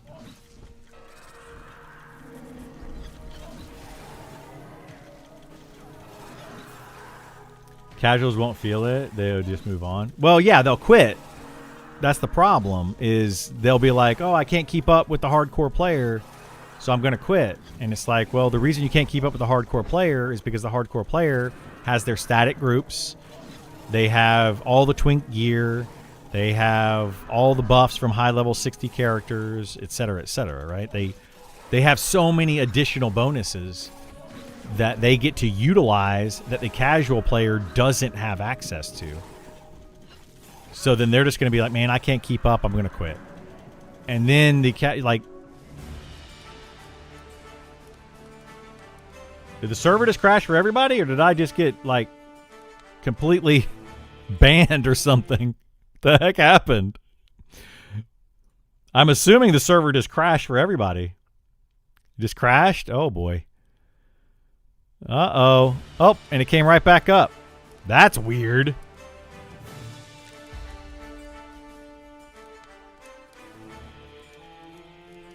What the heck? Is it back up already? I don't know. That just like literally client closed. Wow.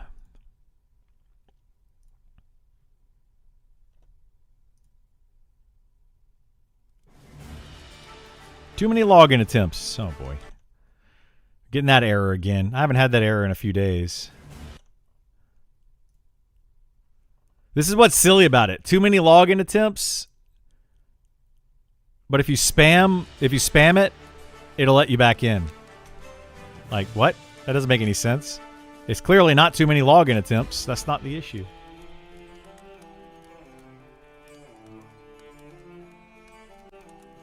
Booted. Out of funds, no more monster.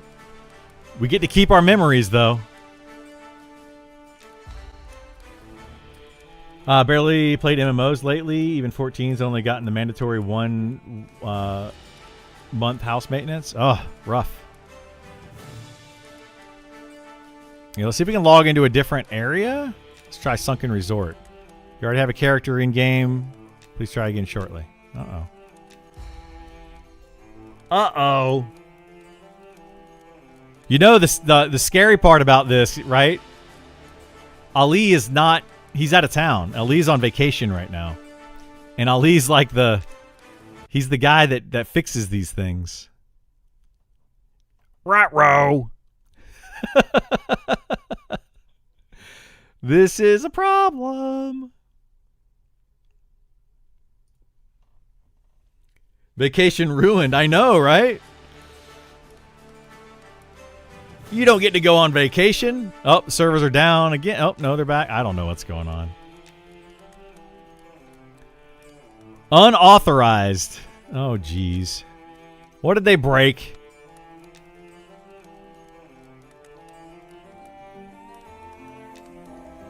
Is the beta server up?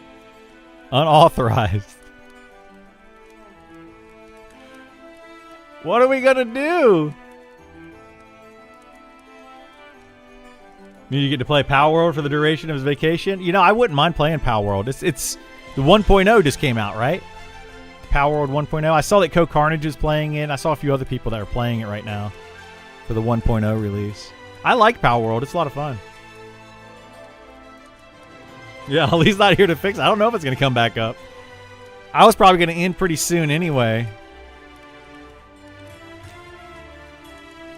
Everyone jumped on that 1.0. That's why, like, it's hard to be a low level streamer, like a low view count streamer, is because when a big game comes out or a big release, all the top streamers play it, and you just get buried way down in the bottom. Very hard to get big because you got to play the big games, but then you don't have the views to play the big games, and it's just it's rough. Well, I got unflagged, I guess, for the beta somehow. I don't know what happened there. Is everybody else saying unauthorized as well? Is this just happening to everybody?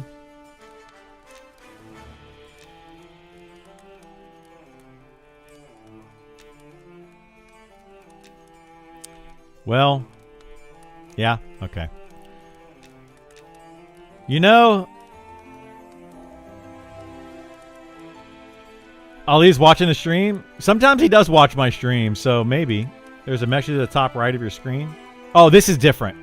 This message is always here. Same thing just happened to me. Got kicked out. I'm not getting anything when trying to access the server. Yeah. Well, it's a big bummer, guys. Time to cut the grass. I think it's time to go hang out with my family. My mom's in town. You crashed. Yeah, everybody crashed. It's a server issue. I'm sure they'll fix it. But yeah, I think I'm gonna call it here, right? You're gonna catch me. You just hit 18. Do it. PvP server still up? Is it? It's not for me. I can't get into the PvP server, so I don't know. But I would love to stick around. You're still playing? Yeah, the server may not have crashed, but the login servers or whatever. Yeah, we'll have to see. Sorry, we have our memories. Monsters will no longer be with us. Hopefully that is not true.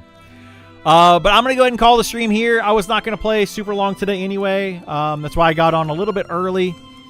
I'm going to go hang out with my mom who's in town. I'm going to hang out with my son who is visiting, or not visiting. He is with me this weekend. The whole, split custody kind of situation for those that understand that. So I'm going to go hang out with them and enjoy my Saturday afternoon doing family stuff. I will be back on here tomorrow morning around 9 a.m. I might get on a little earlier, and we'll probably do a short stream, maybe 4-hour stream again like I did today. 4 or 5 hours, depending on what the family wants to do. So thank you so much for being here. Do appreciate it. Be sure to watch those YouTube videos. I really appreciate all the views and all the subscribes and all that kind of stuff. It's really helping me continue to make this content. So thank you so much, and I will see you all tomorrow. Bye for now.